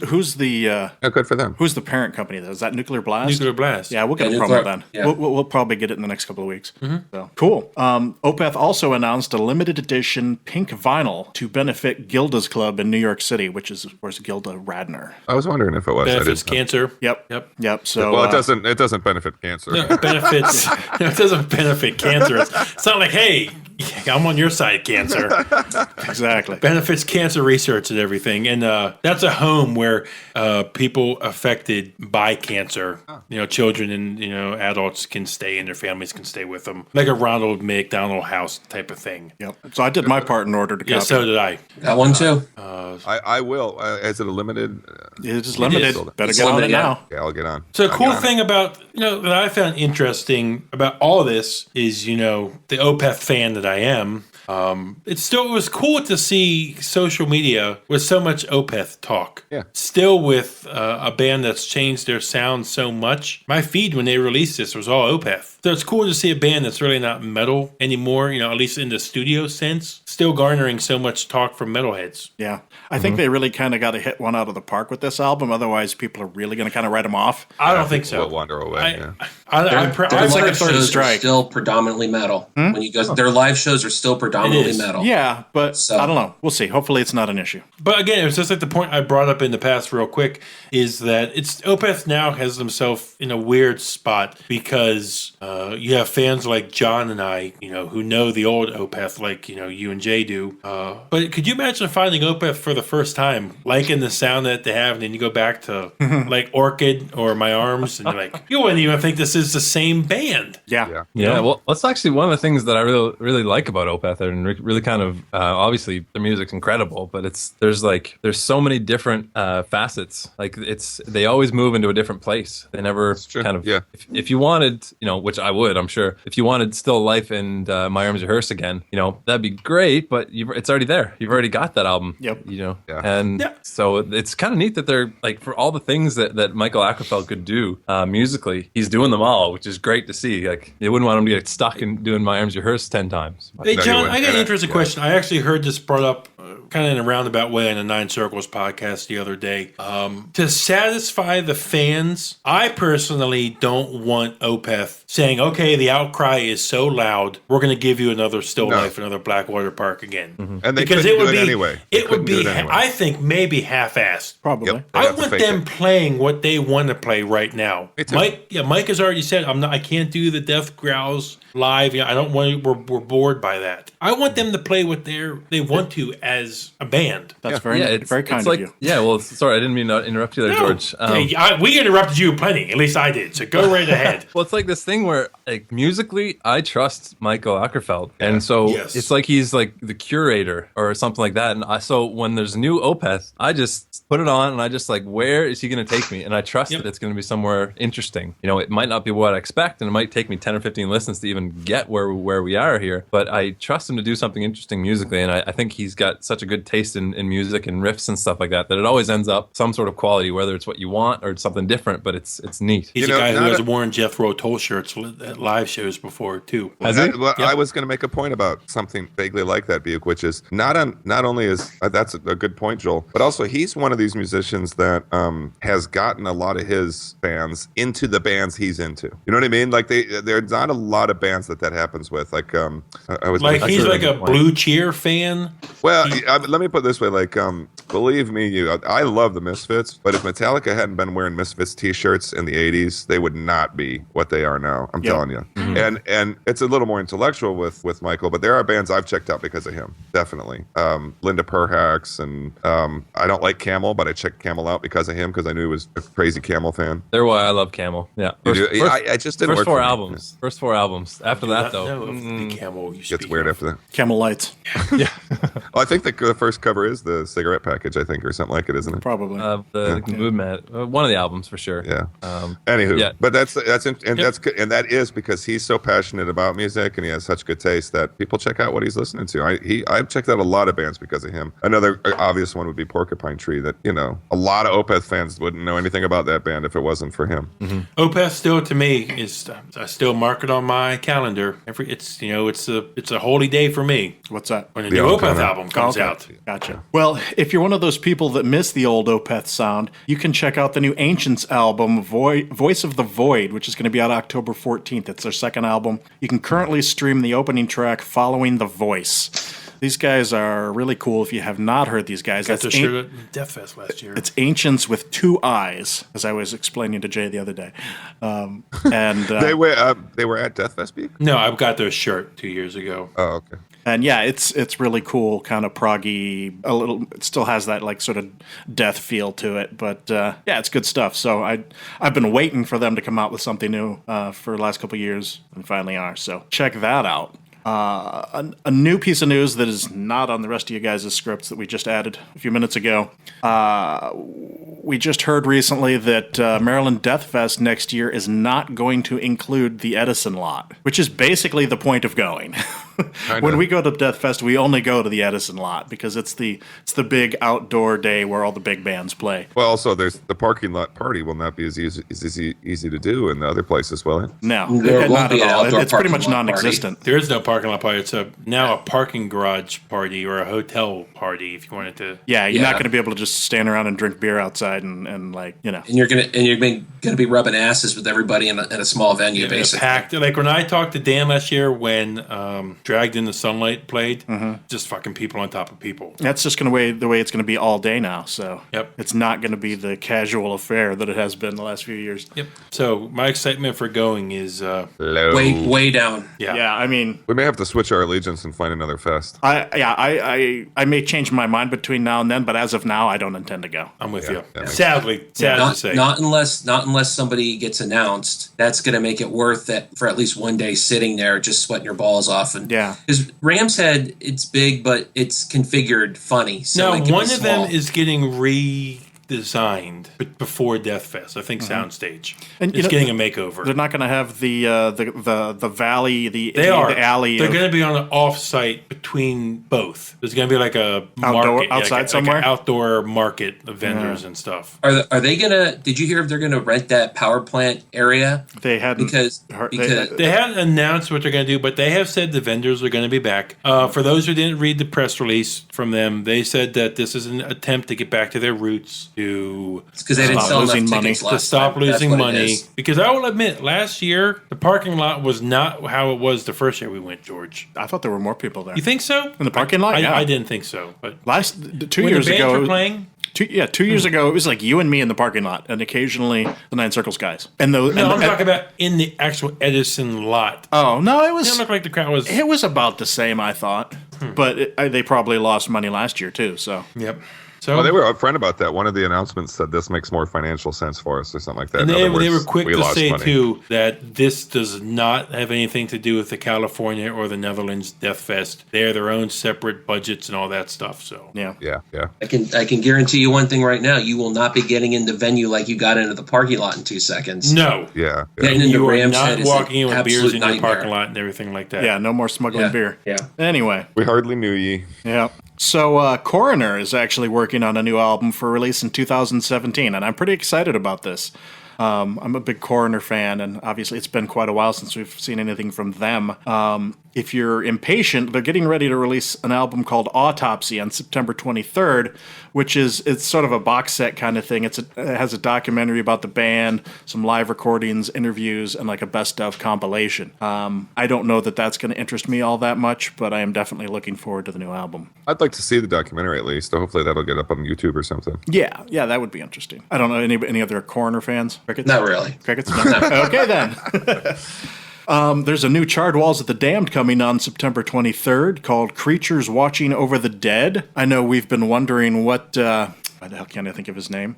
Ripper. What Ripper's been up to lately? Richard Christie? Yeah, so I guess at least there's that, because we haven't seen anything else from him, any solo stuff or anything like that. But I don't know. So we'll check that out when that happens.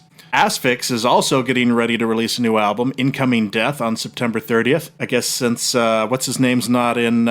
My brain is not working today. What's the Death Fest band that he wasn't? The singer quit. The German military. Jay, help me out here. You wanted to see them? Oh, starts with a V, doesn't it? No. It's gone from my head too. Power metal band from Germany? No, All their songs about like World War II. Yeah, that- I love that band. What's the name of the band that the singer left before Death Fest? The I'm German so embarrassed. I was really World War excited to II see metal them. stuff. Hail of Bullets. Hail of Bullets. Hail thank of you. Bullets, yeah. Yeah, I guess since he's not in Hail of Bullets anymore, he had to go back to his main band. band and put out a new album there, which is cool. Danzig is also going to be releasing an album next year, but between now and then, he's also releasing another covers album, and this one is called Danzig Sings Elvis. Can Danzig just stop already? Yeah. You know, Danzig kind of looks like Elvis now. Yeah, well, it's funny because fat The Elvis, 1970s Elvis. yeah, Yeah. when the first Danzig album came out, I played it for a friend of mine, and she was like, "He sounds like Elvis," and so it's kind of funny that he's actually doing or an album of Elvis songs now. I actually like a little bit of Elvis, but based on his last covers album, I'm expecting I'm not going to think too much of that. What was his last covers album? Creatures? Was it mixed songs? That No. It was that all thing covers. that just came out. No, but this one's all Elvis songs, right? Right? No. But was Creatures all? No, it wasn't all one that's band. what I was saying. That's what I was No, asking. but just based on his track record of doing covers. Yeah, Well, plus it sounds like he's recording his records like in his garage now. Or but something. people stopped caring about Danzig after he got knocked out years back in that fight. That was before then. I still watch that to this day. I just love watching that thing. I like him. I like Glenn, but yeah, I'm not. I mean, I'm not. You know what? I'm more excited about the Misfits reunion live stuff, which I guess I won't get to see. But I would really, hopefully it'll go over well enough that they'll decide to tour that, because I would like to see that. Me too. I'd pay $100 to see that. You know. Yeah. Dee Snider of Twisted Sister is also getting ready to release a new solo album called We Are the Ones. That'll be coming out in October. I'm a big Dee Snider Twisted Sister fan myself, so I'm going to be checking that out. Yeah, me too. This was news to me. I had no idea this happened, but John Oliva of Savatage fame is apparently recovering from a stroke he had in April. Apparently, He only just announced it, George. That's why you didn't know. Yeah, and apparently he's doing well enough that he's working on a new double album to be released sometime soon. Also says that it changed some of his lifestyle choices, so maybe we'll see a slightly lighter John Oliva. And Svelte. I don't know if John can get to svelte from where he's at. You know what I mean? Like those 2 points don't quite connect. But he I mean, you've seen him, right? I mean, he's heavy. Oh, yeah. He's big. Yeah. Yeah. He also says he's lived the rock and roll lifestyle. So I guess he must have been a drinker and whatever else he was doing. So which I didn't really know about him. But sounds like it woke him up. Yeah. We'll see. Mm-hmm. He's still making good records, by the way. Oh yeah. You know? Yeah. I All mean, of the John Oliva's Pain albums are brilliant. they're good. Maniacal Renderings was great, and there's been one or two since then. I think Festival was the last one. I've seen him a few times at Prague Power in his various incarnations of different bands, and even today his voice is still pretty amazing Great. live. Yeah. I wish he was going to be there this year. You like him, John, don't you? Or you? Yeah, I like all the stuff he's done. So I've talked to him a couple times, not much, just in passing. You see somebody at the fest and you just say, "Hey, great show" or whatever, and always a really nice guy. But he was getting pretty big, yeah. so I'm hoping that this is all for the best for him. So You know, he's really well off because of the Trans-Siberian thing. That is like hugely successful, and I think he's like the primary owner or one of them. Yeah. and that's the reason why Savatage doesn't exist anymore, because That's those right, guys are just raking. Good for them, because you know what, Yeah. whatever works. Yep. Hey, has Savatage played Prague Power? A loosely based version of some of the guys from different periods in there. You know how this guy's going nuts for Fate's Warning, playing there this a couple months? Yeah. If they were there playing gutter ballet, I would lose my shit. Well, John Oliva just did Streets last year with his band. So they've had different versions of that band with different members all playing, at some point somewhere there. Because Glenn is he's a huge Mountain King fan. So Are you a Savatage fan, Joel? I haven't listened to enough of them, I don't think, to comment. Fair enough. Yeah, I'll have to, though. You guys got an album for me? Well, I say gutter ballet, that's mine. But Okay. people would say Hall of the Mountain, Mountain King is probably the most metal of the high vocal stuff. Power of the Night's one of my favorites, but Hey, John, let me ask you this.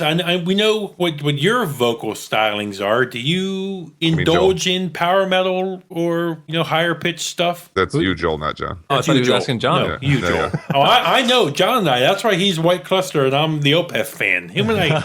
No, No, from, you called him John. so from, Yeah, that's the Oh, I mean, I'll take a compliment. That's great. So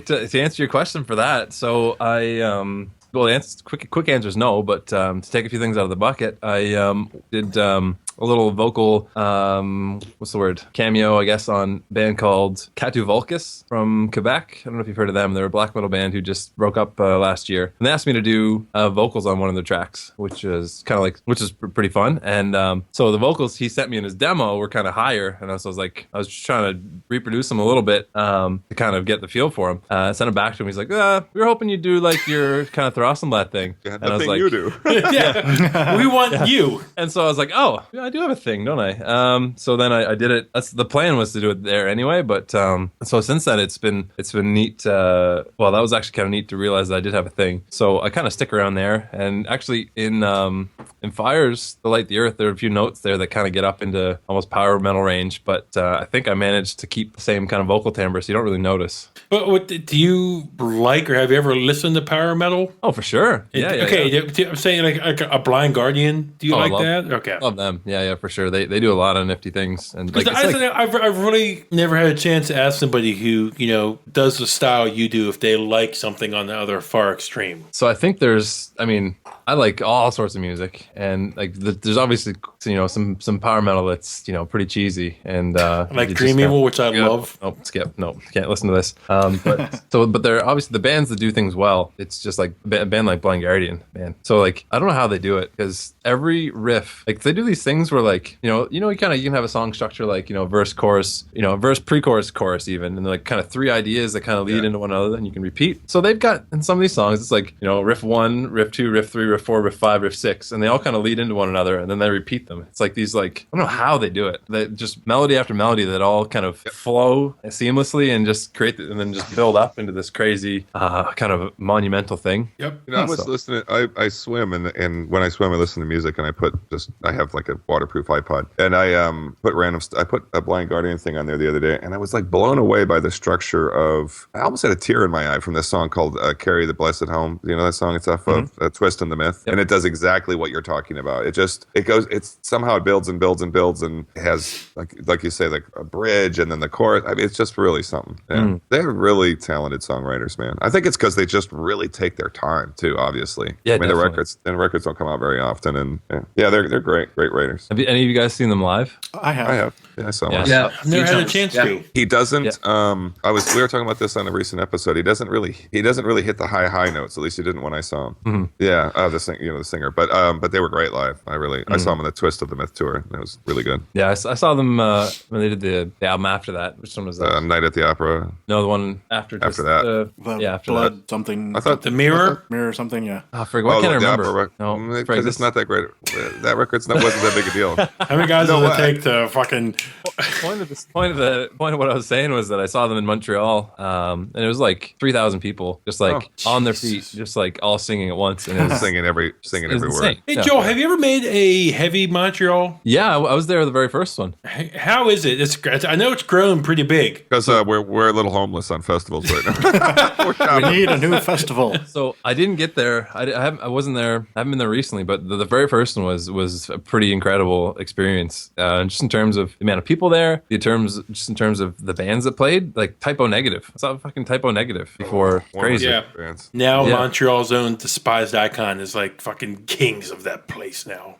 Headlining, are they? Yeah. And I never got to see them, and I never will now. Oh, that's one of my best shows ever. Yeah. What year was that, Joel? This was in 2000, and I think it was 11. I don't know. So maybe it 10. was when Dead Again was probably the newest record then. I think, yeah. God, I love that record. I It saw was them on like the two stages were they're side by side, and so it was this thing where like Death Clock played on one stage, and then Symphony X played on the next stage, and then like Typo was on the other stage again, and then it was just one band after band after band. Yeah, the first year was 08. Okay, that's probably the one I was at, and is that the one that Iron Maiden? Yeah, had on? Iron Maiden, Mastodon, Hatebreed, 3 Inches of Blood, Overkill, Symphony X, Hammerfall, Typo, Mastodon, Death Clock. Jeez. And so, and it ended with Iron Maiden playing their kind of, I think they did a best of kind of thing. Yeah. And like Bruce Dickinson was climbing up like the 60-foot rafters, like singing like the Trooper on top of those. No harness, nothing. Just like, it was, and just like a sea of people all the way around. So if it's anything like that still, then that's your new home. No, but do you need to go there? Do you need to go to, I know this is, of course, not true, but how French is Montreal. Can you go there not speaking French and do pretty well? 100%. Okay. Quebec City, not so much, but Montreal is very, it's just a very metropolitan city and lots of cultures and people. Yeah, there's lots of people who speak both languages and lots of people who speak only one of two. But it's a really really nice city. Okay. Kind people there too. To let you know how far they've fallen, this year's headliners are Five Finger Death Punch, Nightwish, Volbeat, and Disturbed. Yay. God, I barely made it through that. I like you Volbeat. saying it out loud. Can you imagine? Yeah. Okay. George, go ahead, buddy. All right, so Wacken, I believe, is wrapping up today. It is. No, wrapped up yesterday, I think. Was it really? It was only No, today should be the last Sunday. day. And they, due to security concerns, they banned people from having backpacks, which, given the nature of Wacken, seems like it would make things kind of rough because the field that they do this in, and you have to like take a train, all the way across Germany to get to it, and it's just out in the middle of nowhere, and so you pretty much have to camp. And to not have a backpack, that seems like that would be a real pain in the ass. So I don't know. Interesting thing about Wacken this year too. When I shared with you yesterday, Ministry was playing. Yeah. And you said you didn't think Al was with them. Yeah, well, after Mike Scotcha died, he said that he wasn't going to continue doing Ministry because his relationship, him and With the Mike, band is- that was Ministry, and so that's why he started doing Surgical Meth Machine. And I didn't realize he was going to do any. I mean, maybe he's just not going to record anymore. Maybe playing live is different. Well, But maybe they gave him a pretty good paycheck too, though. That's I the would other thing. expect. And I sent this video to George live. Still Wacken, even though it's probably a nightmare headache to go to, it looks so fucking badass. Oh, it looks way Ministry fun, dude. on stage, a couple 100,000 people out there. they were playing So What. It was awesome. God, it looks amazing. Yeah, and they streamed Triptychon, they streamed Maiden. Yeah. Yeah. Steel Panther. Fucking looked amazing. Yep. Did you See, watch? did you hear that, John? Steel Panther played Wacken again. Looks like I'm not going. Our resident Steel Panther hater. Fuck that, man. Oh, I love it. Hey, Joe, have you had a chance to hear Steel Panther? I was just about to Google them. Okay, it's just a spoof 80s glam metal band that Some people like and some people don't. I love them, but their lyrics are very funny, very Misogynistic. misogynistic, exactly. Yeah. But it's, it's a joke, but just because it's a joke doesn't mean it's right. Right. Yeah. The Spinal Tap's a joke, but they're good. Yeah. And they're not even real. Yeah. So Joey Jordison has a new band, and I don't know if I'm pronouncing it right, but I'm going to go with Sinsanum. And they just released their first album, Echoes of the Tortured. Now, I'm not that big of a Slipknot fan, so I was like, whatever. I probably wouldn't have even listened to it if it were not for the fact that I saw that Attila of Mayhem is part of the band. I was like, wait a minute, Now, what? Can you give me credit? I came on this podcast like 2 months ago when the first video dropped, and I saw it and I said, there's something to this. You sure it wasn't the other band, the Yeah, the you're V one? The other one did. Yeah. Oh. Yeah, the one that isn't good. I listened to the other band, didn't like that one. This one, I was like, Is this the lead singer with long blonde hair? No, Oh. Yeah, that's the one you're. that's the other one. This one is Oh. the vocals are split between Attila from Mayhem Fuck Joey then. and this dude that was he wasn't the singer for Chimera, but he was in Chimera. He's like the keyboard player for Chimera. And it appears that he does most of the vocals, at least on the songs that I've heard, where Attila just sort of brings the backing evil. He'll just scream in the background once in a while. But it was still kind of cool. Despite that, I thought not the lyrics, but the vocals were pretty cool. I haven't listened to the whole thing yet, but I've sort of cherry-picked some tunes off there, and it's all right, compared to what he normally does anyway. Anybody else listen to it? I haven't. No, I mean, I looked at the script, but that was the first time I heard of it. Yep, So the band I was thinking of was Vimic. Vimic, yeah. Yeah, I don't like them. They sounded... Get me off this pod. Go on. Anyway, so I was surprised to hear that Ville from Poison Black and Sentenced has yet another band, and I'm going to guess that it goes by S-Tool, S-Tool. And as opposed to Stool. As opposed to Stool. And they've got a GoFundMe to fund their new album. They did release a song called Shovel Man, and and it wasn't bad. It was, It's in the vein of Poison Black. yeah, he said it's a little heavier. It's heavier than Poison Black, and even a little heavier than the stuff he did with Sentenced. Like the pre-Vile Sentenced was perhaps heavier than this, but it wasn't bad. I was curious that they had a GoFundMe, which doesn't have any incentives. It's just a hey, give me money. And the thing is, you know how GoFundMe's work. If you don't make it, there's no goal at Kickstarter. You know, at Kickstarter, you only get the money if you reach your goal. Yeah. With GoFundMe, wherever you get, you get. Huh. Like an Indiegogo. I was like, you can give them money, and you don't even get a copy of the album. I'm like, what kind of shit is that, dude? Yeah. Yeah, that's a crock. You wouldn't do that, would you, Joel? So I have. Sorry, I was distracted by a text from Buke. He sent me a picture saying what today's theme was.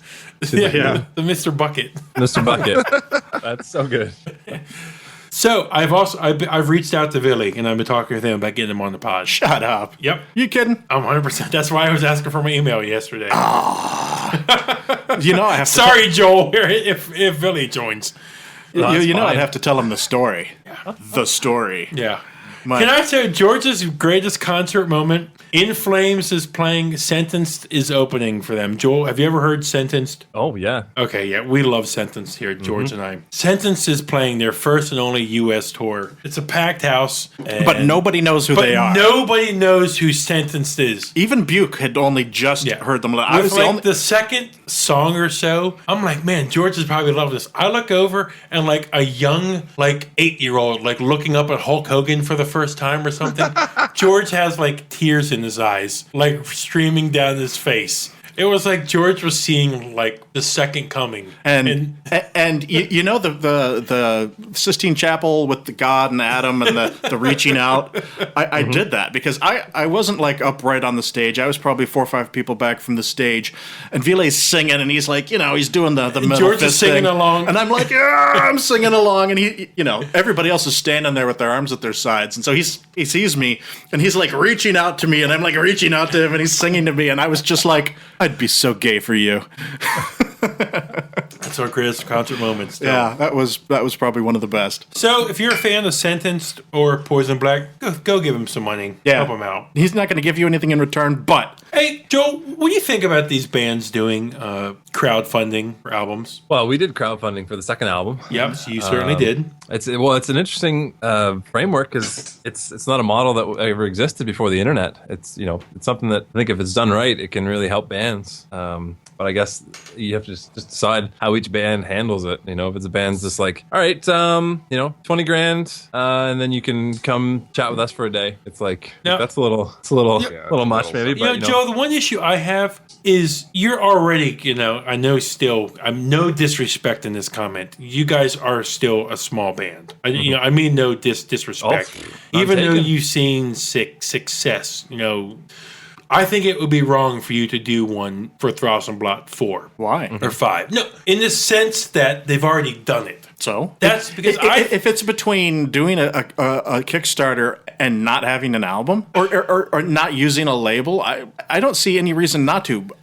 If you're giving people something for their money, why not? I see that side, but I also feel that in the true meaning of these things, they're for that first time upstart thing. I don't think it's Okay, that's just I right. I don't necessarily agree with that, but I just whatever. think it's the model that you decide to use with it.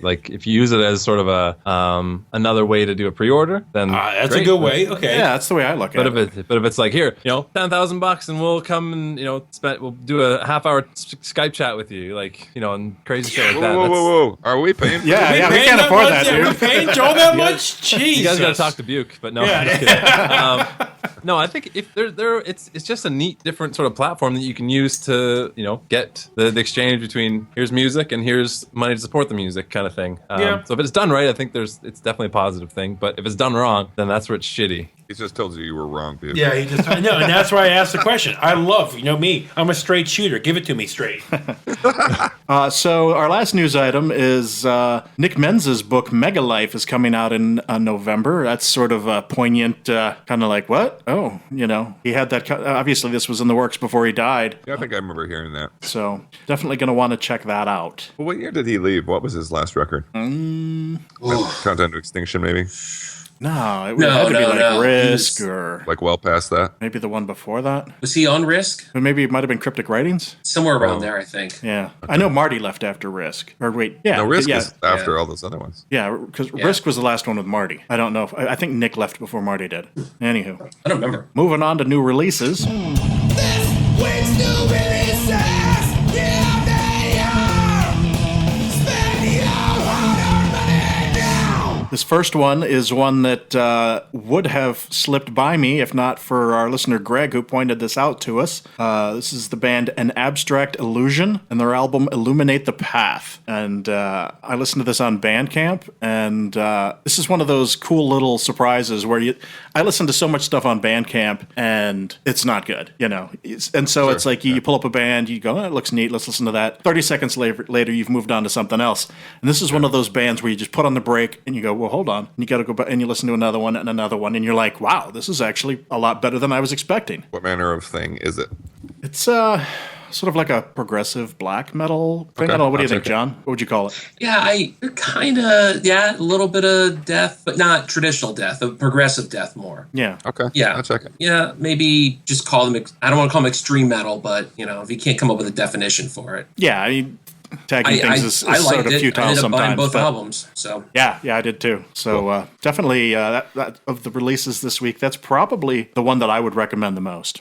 But moving on, we've also got the new record from Baptism, The Devil's Fire. This was another one that was sort of a surprise to me. I mean, this is their 5th album, I believe, but this is the first time I'd heard of them. And this is good. I definitely like- more along the black metal lines. Old school though. It's they're kind of more in that sort of goat whore tradition, I think, a little bit, which is to say they're really honoring the past type deal. So this is definitely for people who are kind of into that. Yeah. But it's good. It's worth looking into. Yeah, I checked out a few of these albums on the list, and I liked that one for sure. It reminded me of a bit of Niflheim. Yeah. Yeah. Kind of, like Jay saying, kind of old school. I think it's one of the best things that's in the box right now. We have a box where we share our demos, and it was one of the things I pulled down that I really liked the most. Yeah. I want to hear Buke talk about the next one a little bit. Yeah, next one is Black Crown Initiate and their second album, Selves We Cannot Forgive. This was very different. It was. Wreckage, the first one, I think, was a very... For me, it was a cross between black metal and death metal. It had sort of a With better cleanish production than both of tech those. death kind of Very, production. very much so. Yeah. But then they'd throw in some like black screaming kind of stuff. See, but I think it was more like a proggy sound that they had too. Well, part. I went back and listened to it a little bit to compare, because I was like, I don't remember them being this proggy, and then I was like, oh, it actually isn't that different. It's not. There's a lot more clean vocals this time. And I think that's my problem with it, is Me that too. the clean vocals that they do, they kind of put like this digital There's something worse going on there, effect dude. on it, and they also are singing in a higher Register. pitch, a higher register for a lot of it. It's out of place, actually. It sounds, and It's a great way to put it, Jay. That's a great way to put it. Well, it sounds like they got a guy from a metalcore band or something to come over and do those clean vocals, and it doesn't Yeah. fit. Yes. And they are not that kind of band, and I don't think it's on purpose. I think it's just how this dude sounds. But they had that on the first album, but it was very small doses. Yes. Yeah, fair enough. And yeah. I while on one hand, I think it's a good album. I do. I'm not knocking it's it. fine. No, Buke But said I the was a same little thing. disappointed because what I liked about their last album was that it was really heavy and kind of extreme, but it had this like nice, tight, punchy production about it. So it was like we could have gone the metalcore route, but we're kind of going in this other direction. Exactly. And it was just kind of cool. And It was they're a little accessible. more It's like a generic 90s now. new- Yeah, they're almost now so generic. They're kind of like in the same vein, There you go. periphery. Oh God, don't say that. No, I'm serious. That's kind of what they're getting to now, and this is by no means a bad album at all. No, but you hit the nail on the head. It's a little more generic, and the first one was not generic. And It's the very- first one, when I heard the first one, I was seriously blown away by it. Blown away. it's a good And record. I wore this shirt yesterday, and I FaceTimed Jay, and he was like, "Oh, what do you think of the album?" I'm like, "It's not bad." a little bit meh. But it's definitely was a disappointment from how excited I was coming off of the first one. Yeah. There you go. Yeah, So can't say it better than that. Speaking of disappointments, the new Bloody Hammers is out. Lovely Sort of Death. I really liked their last two albums a lot, and they've sort of been. I don't want to give the impression that if you become more commercial sounding, I'm going to, by default, dismiss you. But this album is not even really a metal album. It's like a goth rock album. Yep. And it just was not doing it for me. The style of, on the last album, he had this style of vocal that was, to me, sort of a Marilyn Manson meets, I can't remember who else it was, but it was kind of a cool thing. There's a song called The Town That Dreaded Sundown, and he used that on that song and a couple other ones, and I really liked it. And now he's done a whole album of that. Like Bela Lugosi thing or whatever. And I'm like, it's too much of a good thing. I just lose interest by the third song. So. Yeah, I don't like it either. Yeah. I wasn't. You kind of had got me into these guys, and I think it was just because on one of the early pods I was on, we were talking about them, and so I got them. They definitely turned a corner here. They were way more doom, and now they're just, I don't know. Maybe I just don't get it yet. I don't know. They were like this cool old 1960s, 1970s kind of horror thing, and it really worked, and now it's just kind of campy or something. Yeah, they jumped the shark. they jumped the shark, yeah. Yeah. While we're talking about new albums, we're joined by Joel Violette. There it is. Of Thrawsunblat and his new album, Metachthonia. You look at that. 2 for 2, baby. Get it on Bandcamp really now. Quick, get it on Bandcamp now, but I wanted to give a quick 2-sentence review of the album as we're talking about new albums. Joel, guitars. Somebody says everybody's desperately looking for someone to step up and fill the void Agalok left with their demise. Forget Oak Pantheon and Gallow Braid. Thrawsunblat are the true heirs to the throne. Word. Buy Metachthonia right now on Bandcamp, people. George, move on. Do it now. Jeez, those are pretty heavy sentences. That was heirs to the throne. Don't fuck it up. Because you know what? The metal world is really like Game of Thrones. Your fucking head could be lopped off tomorrow.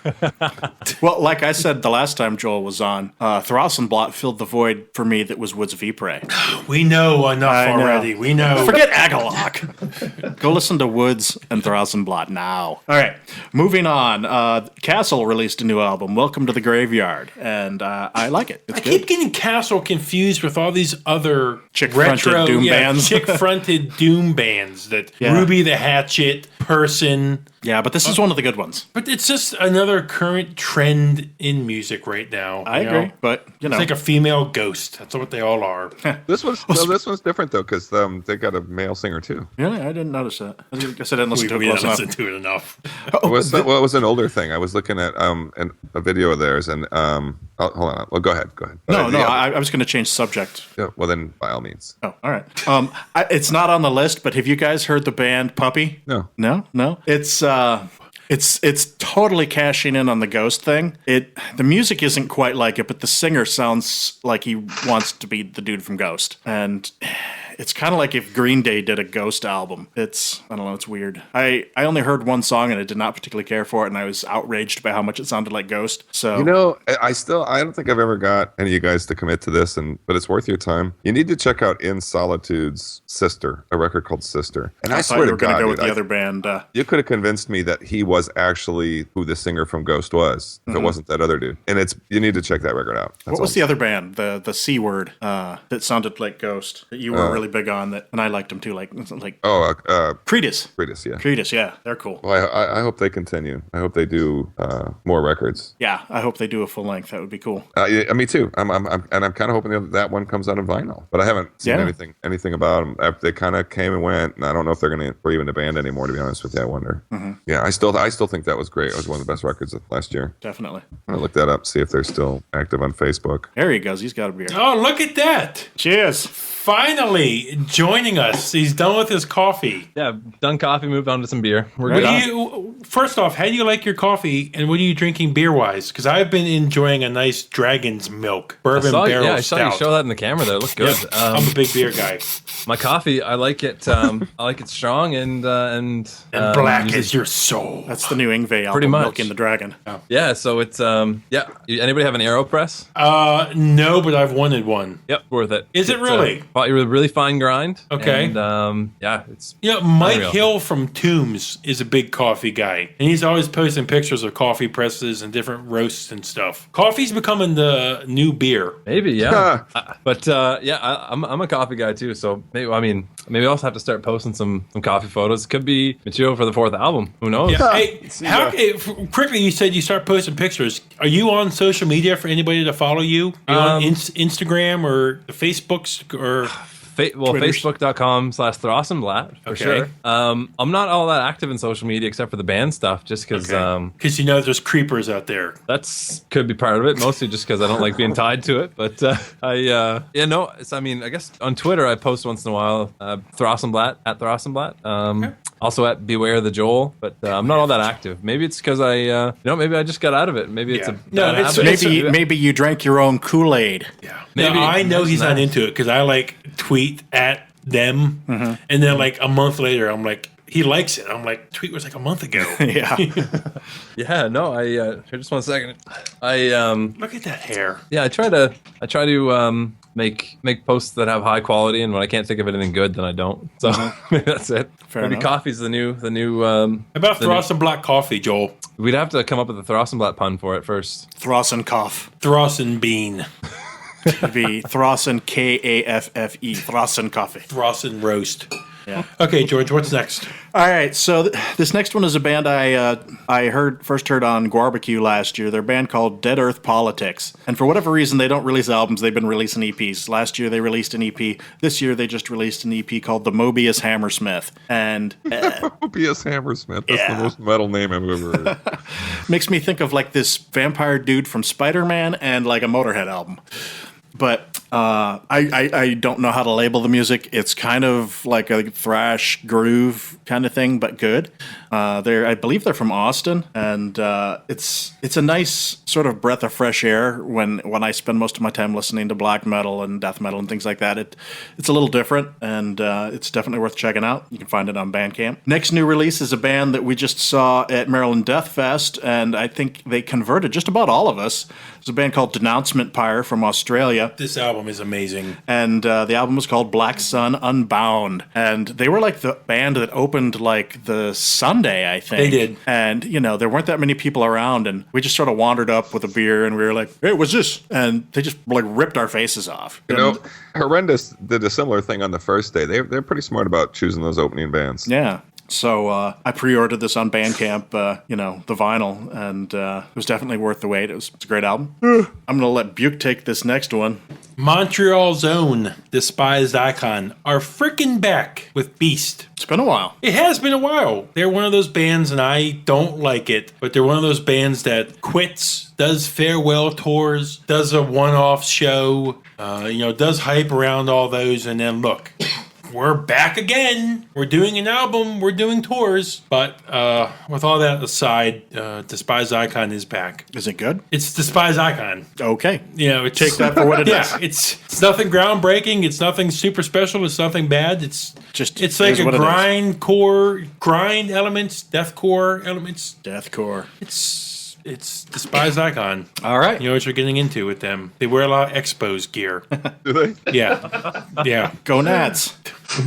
That's great. Hey, Joe never answered. Joe, the beer you were drinking. Oh, yeah. So Fredericton, New Brunswick, great for a lot of reasons, but it has a beer company called Picaroons. Okay. Yeah, I think you told us about that. Yeah, and so they're this. Actually, there's a lot of microbreweries in Fredericton now that actually Picaroons has kind of been this sort of incubator for a lot of other breweries. It's great. So it's one of the things that I love about the Maritimes because it's tough to get it. There's not a lot of preservatives in it, so you can't sell it kind of far and wide. So I'm drinking some Picaroons Dooryard Summer Ale right now. So if you're ever in Fredericton, get Picaroons. I might be. I've been talking to my wife about it because I was explaining to her who we were talking today, who we were talking to today, and so some people take a vacation. You want a Joelcation. Yeah.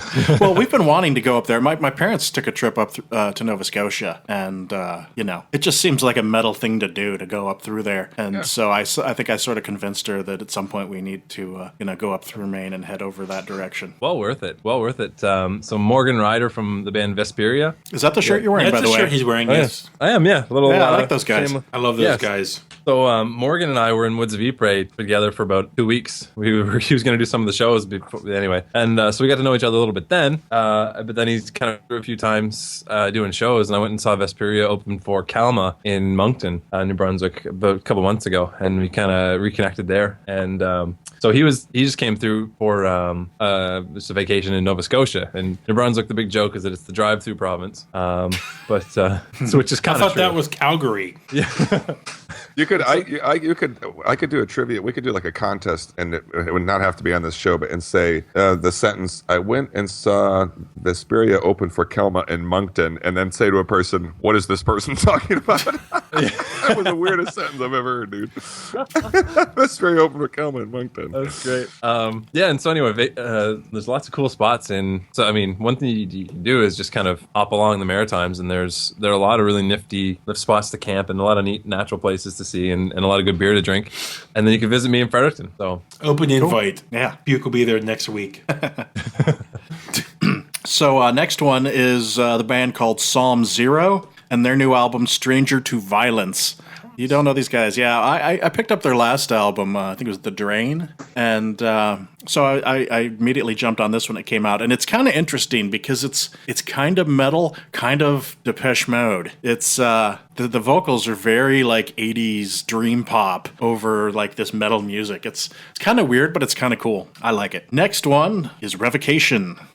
And Great Is Our Sin. Take it away, Buke. This may be my new album of the year. I am telling you, this is absolutely amazing. It's technical death metal, and it's Revocation catchy as hell. Yeah. I am absolutely loving this album. Let me just put on the record that I agree with Buke. So when he tells you that I don't like anything that he likes, just remember I like the Revocation. It's good. I like this one. It's too, a fun album. Yeah. I think Dave Davidson not, blowing smoke up his ass or anything. I don't know if that's the right term for this. It is. He's the best guitar player in metal now, in my opinion. The guy's a fucking genius. This album's amazing. Check it out if you like any metal. If you like tech death, check this out. Right on. It's awesome stuff. And our last new release this week is the new Russian Circles Guidance. I think we should let John talk about this one.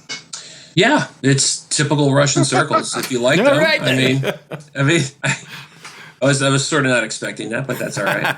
John, we're trying to get you in on this. I've listened to it. I can give you my 2 cents, which is It's very much like the last two albums. It's not like the first three. It's a little more ambient in their sound. really, I thought that last album was heavier than this. Yeah, this it's each progressive album for the last three has gone down a little bit in terms of the heaviness. But it's still really cool. Yeah, but I will say this: if you see them live, they're going to blow your ears off. They are big and heavy. Just for three guys, they're a cool band to see live. Yeah, I like these guys a lot. I like it. Are they out your way or something? Where are they from? Are they out there? They're from Chicago. They're from Chicago. So they're not near anybody. Yeah, Unless I you're in just don't. Chicago.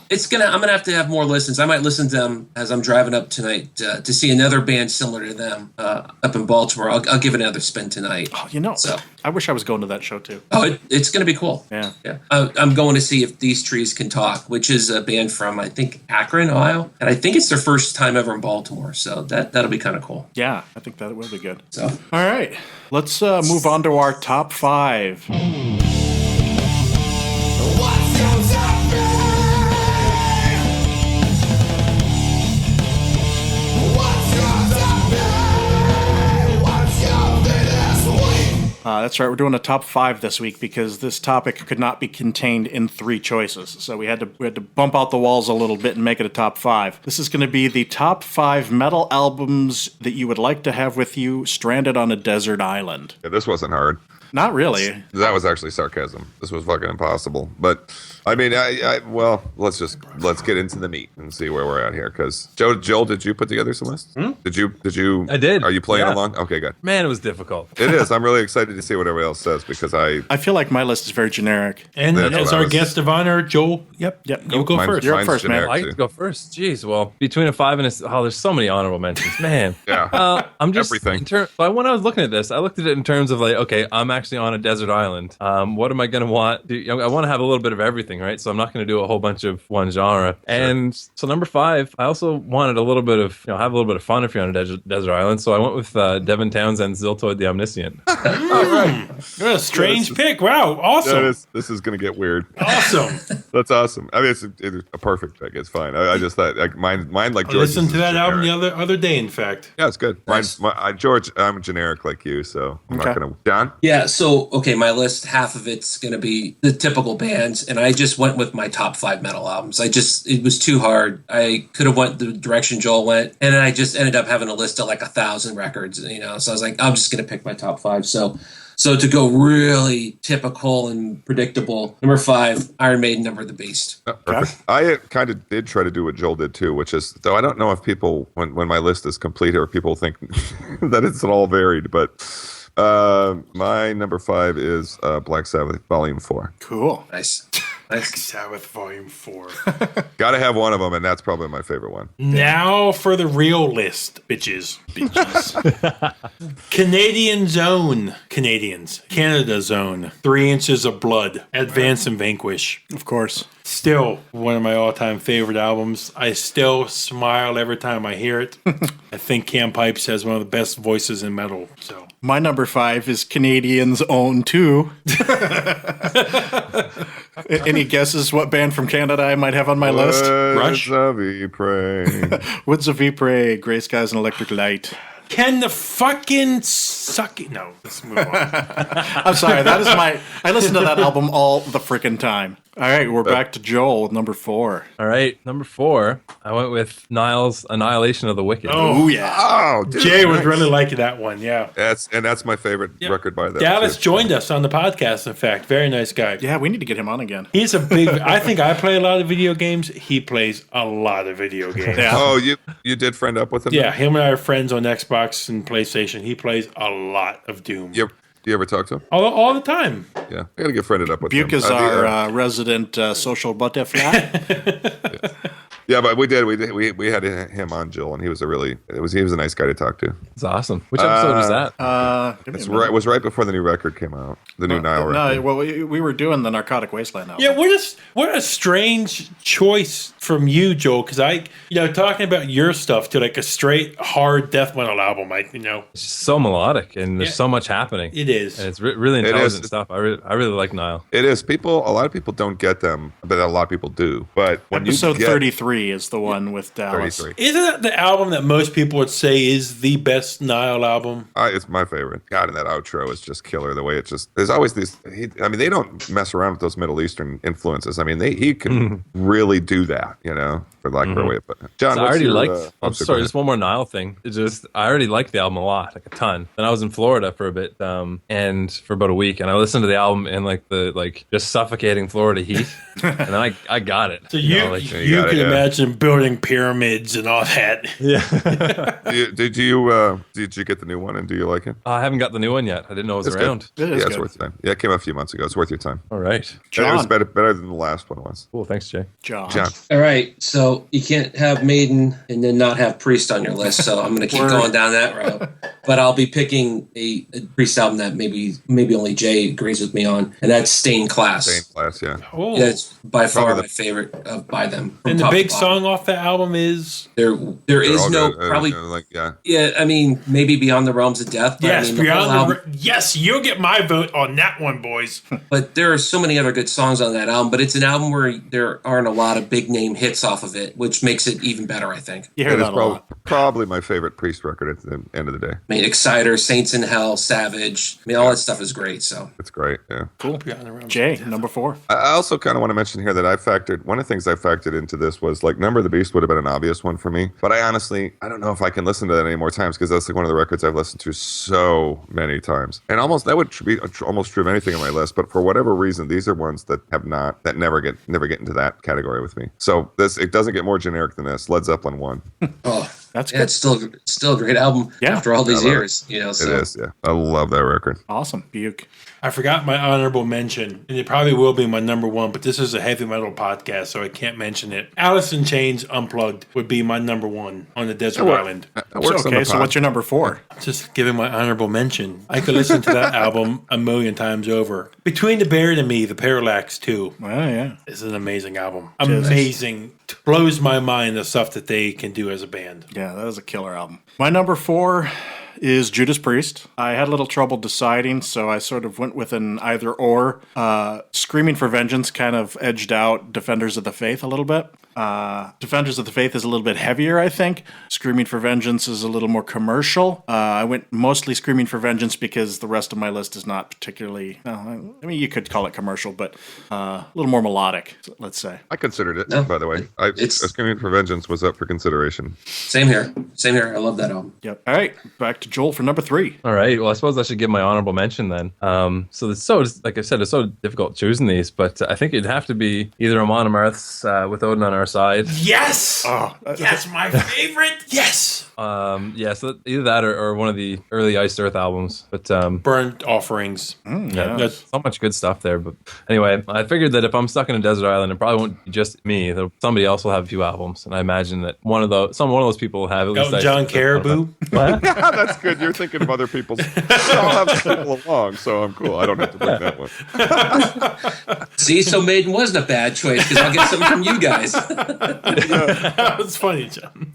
My number 3 then is going to be Emperor's Anthems. Oh, That's a- yeah. the one That would, that does. that would definitely be my Emperor choice. That's pre-turtleneck, Yes. right? Yes, it's all pre-turtleneck. Joel, do you wear the Ishan turtleneck? I've never had the opportunity to do so. Okay. No. Please never take promo pictures or anything wearing a turtleneck. Honestly, I think he looks Please. really cool. My brother-in-law is Wait, from you Norway. said he looks cool in the turtleneck? Yeah, he does because he's Isan. But my brother-in-law is Norwegian. Anytime I see anybody wearing a turtleneck, I'm just like trying to like take Get my them own off. shirt off. Yeah. I'm like, I just Yeah. get so hot just looking Joel, at them. take a promo picture wearing a V-neck before you wear a turtleneck. So I was talking to my sister and my brother-in-law, and I was talking about the Isan album, and he's from Norway, and I showed him the turtleneck picture, and he gave me that sort of like Spock eyebrow, the kind of like, Have you had a chance to hear the new Ishan album, Joel? Isan. Isan. Isan. I'm sorry, Isan. I haven't. No, I listened to the last few though. Oh, it is good. Joel, it's amazing. It's really good. Another one on Arctis, there. it's Yeah. amazing. It is definitely better than the last one. It's on all of our lists. It is. It's a podcast He's favorite. another one of those guys that just is so I trust musically. So like anything he does, I'll give it a listen. Yeah. Totally. Well, he's at the top of his game right now. on this Yeah, one. right now this album's Wow. amazing. All right, where are we? We're at John's John's My number. 3. John number 3. Can't have a list without Sabbath, but I'll go with probably an album that nobody will take by Sabbath, and that's Sabbath, Bloody Sabbath. Nice. Man, yep. The opening riff alone on that album for me, I'm sold on everything. So That would have been my second after Volume 4 if I hadn't chosen that. That's a great choice. All right, Jay. okay. All right. Well, if you know anything about me, you know I was going to choose one of these. Merciful Fate, Melissa. Merciful Fate, yeah. Of course. Melissa, one of my favorite records of all time, and I never get tired of that record ever. Yeah, that really should have been on my list. I considered it. It's just it just goes so many different places, and I never get bored of it ever. Yeah, I mean, I don't put it in every day or anything, but still, one of the greats. Buke. Number 3 for me. This album I love. It brings a tear to my eye when I listen to it every time. Sentence, The Cold White Light. Oh, No one there. Ow. Fucking I have everything is nothing. I have a list and it's not on there. Okay, I feel bad now. Yep. Yeah, it's a great album. Excuse me while I kill myself. Yeah. No one. I'm telling you, this album. Okay, that would be my honorable mention. That would be your honorable mention. It's not on my list. I know. What am I talking about here? This is crazy. But I mean, I had to go with the great ones. Yeah. Come on. What's next for you? All right, my number. What's next, George? Master of Puppets. My number 3 is Iron Maiden, Peace of Mind. Ah, That's a good choice. I think so. All right, crickets. Moving on. Joel, you're number 2, buddy. My number 2. Man, this is getting difficult. I keep thinking of so many albums to put in here, but Yeah, it's dude. We do this every episode. It's just a too battle. hard. you just torture yourselves every. Yep. It's getting hard to come up with things. Yeah, so I picked for this one. Pronounce it any way you want. Windeer, Vindeer. Their 1184 album. That is a cool album. Yeah. That is So pre-Vreed. If I'm stuck on a desert island, I want to be able to at least some way kind of escape to the frozen north in some way. Yep. That's a great album. Nice. John. All right, my non-commercial album here, and I'm going to go past 1982 now with this pick. So, The Gathering, Mandolin. Yeah. I never get tired of listening to it, and I can listen at any time. So, Wait, what Reed album did you just mention? It was Vinder, 1184. Yep. Okay, nobody else has been brave enough to say it, so I'll do it. Fine. Metallica, Master of Puppets. I just knew joked someone about else it. would bring that. Yeah, I knew someone else would bring that Yeah. album. So you didn't have to put. I'm packing it. Don't worry. Put My some else. favorite Metallica song, "Disposable Heroes," was off that album. So It really is a great record, and I would want. It is for all of the obscure stuff that I love. It's I think the best metal record ever made. You know. It's the only album I ever listened to for a whole summer. Yeah, I'll buy Exclusively. that. Me too. Yeah, it was like crack. Yep. All right. Buke, number 2. the Death Metal album. It's a classic sound out of Sweden. Michael from Opeth, "Resurrection Through Carnage" by Bloodbath. Sweet. Ooh. Just because You got to tell me your number 1's an Opeth. What? What are you talking about? What? Who? No, just because I think that this was one of those first albums that George introduced me to. Say that again? George introduced me to this album. That's right. And on first play, I was like, what is this? The vocals You know, on that album are just The vocals are amazing. Swano is amazing on this album. Swano. It's just an amazing album. Yeah, I agree. Another honorable mention, before I forget, Pantera reinventing the steel. Of course. That's your That's my introduction to metal. So my number 2 has already been stated by my brother Jay, Master of Puppets. There it is. Thanks for not leaving me alone out there. Nope. I feel like the dork at the party. You know what I mean? Yeah, that's cool. All right. Number 1, Joel. I had the J part right. There's Joel, Jay, Joel. or John. All these J's. There's a lot of J's. So just before I say this one, Buke's gone. Never No, mind. he's there. I'm right here. I was just leaning You can back, hear me? stretching. The that pronunciation of my last name was the best I've ever heard with the Violette. Oh, dude, that's yeah. we did that for months after you were on last time. It's just fun to say. Like, Joe Violetta. Violetta. Yeah. So this one isn't. You might not expect this one out of me, but so there's a band called Equilibrium, and their album Sagas is just such a good album, start to finish. So much energy in it, and it's like 80 minutes long, so it's bang for your buck too. So that'd be my number 1 desert island pick, I think. Excellent. Good choice. all right, my number one. Where it's- are they from, Joel? Sorry, John. I'm Germany. looking them up. Germany. Yeah. So that I think that was 2008-ish, somewhere around there. I haven't listened to their new stuff. Yeah, Anyway, they had that album Terrace is- in 05 and then Sagas in 08. Yeah, that album. Do they sing in English? some of it and some of it Okay, not? no, It's It's a good- prerequisite for Buke. If it's not in English, speak English or die, or at least I'm not going to listen to you. Sing in English or dying. Yeah, sing in English or go away. I don't care. I think after this album they changed vocalists. Okay. And the new guy is more of kind of a more deafy, kind of guttural kind of vocals, and this guy is more kind of a raspy black metal type. This is Helg Stang. Yeah, it's so this album really does it for me. Look at how much better lit Joel is than the rest of us. Like that's like a professional production over there, and we all look like a bunch of morons. Like you got this good. There's like a good background behind you. The mic's coming in. It's the glow of the nice mic. We are so not cool. George, you're not getting the microphone. I'm a gear nerd. Expect an email afterwards saying, "Hey, Joel, how about that microphone?" Yeah, can I just send me an old set of strings or something I can like auto asphyxiate with? That's too much. Sorry, I was reading about David Carradine yesterday. Were you really? Yeah. I was What, like- watching a movie with his dad in it, and I was like Wikipediaing his dad and like him and all his multitude of siblings and their progeny. It's crazy. Anyway. Yeah. Well, his death will always be a footnote in any piece of information about him now. Well, you know, he was 72 years old and and like autoerotic asphyxiating. I'm like, you go, dude. I remember it. He was in China or something. Where was he? Thailand or Bangkok or something like that. Yeah. Bangkok. Appropriate. Anyway, Joel. John? No. Yeah. John's John. number 1.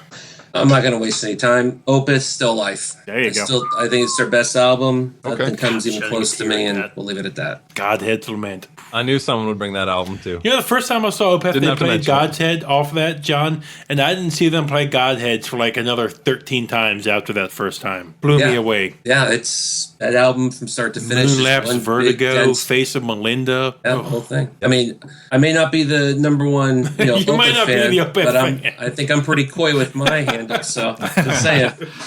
You're a little less obvious. Yeah. Do you know, every time I email bands, I'm like, man, I'm really fucking myself here. It's like, you want to interview me, but you're the Opeth fan? You should just create another one, a podcast-based one. Buke fan? I'm sorry. Well, at least it's not something like Dungeons and Dragons fan that like get your butt kicked on a regular basis. You know what I mean? Or Yep. Okay, some real Jay, geeky thing. your number one Desert Island album is Mastodon Leviathan. Nice. Yeah. Blood and Thunder, baby. That's all the riffs in the world right there. So you really. Okay, Buke. Which Opeth album's your number one? You know me too well.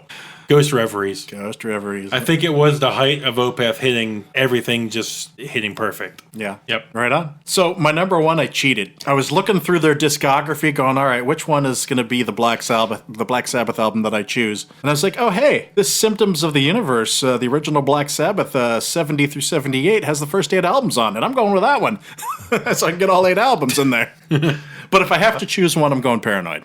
All right. So Sabbath won with the most selections.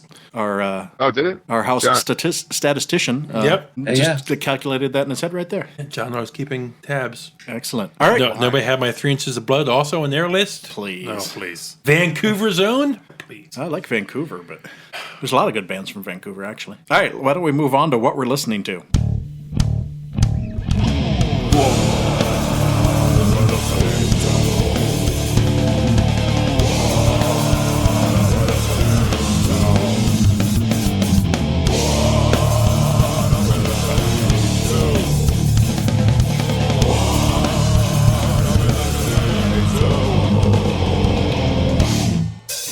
Joel, as our guest, what are you listening to now, buddy? How many albums do I have? Do I You get can to say? do as many as you want. George normally hits us like with enough so you can go outside and get lunch and dinner. I So- used to do like 20 to 30 albums that I was listening to between episodes, but I've limited myself to 5 now, but you can do as many as you like. Yeah, Okay, play it I on. got 4 or 5, I think. Okay, yeah, please. So right now I'm listening to obviously the new Moonsorrow album. Oh, yeah. That's really good. They're just incredible, those guys. On a couple of your write-ups, I saw people associate them with you. Oh, Yeah, jeez. I'll buy that. Yeah. Yeah. What a compliment. That's crazy. It's on. It's you look at your Bandcamp. A couple people say it. Well, so obviously I know their older discography pretty well, and then listening to this is like, well, how are they gonna do that again? So I listened to it again, or just listened to this one to begin with, and it's just like the Blind Guardian thing, riff after riff after, then they'll bring this other one back in another form, and it just sublime stuff. They still Yeah. have it. It's so good. I spent a lot of time listening to that when it came out this year. Yeah.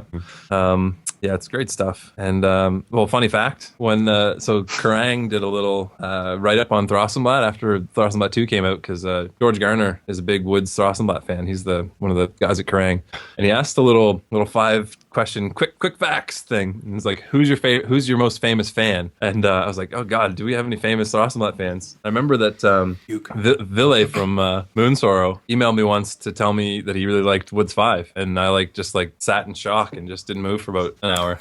So That is cool, dude. I got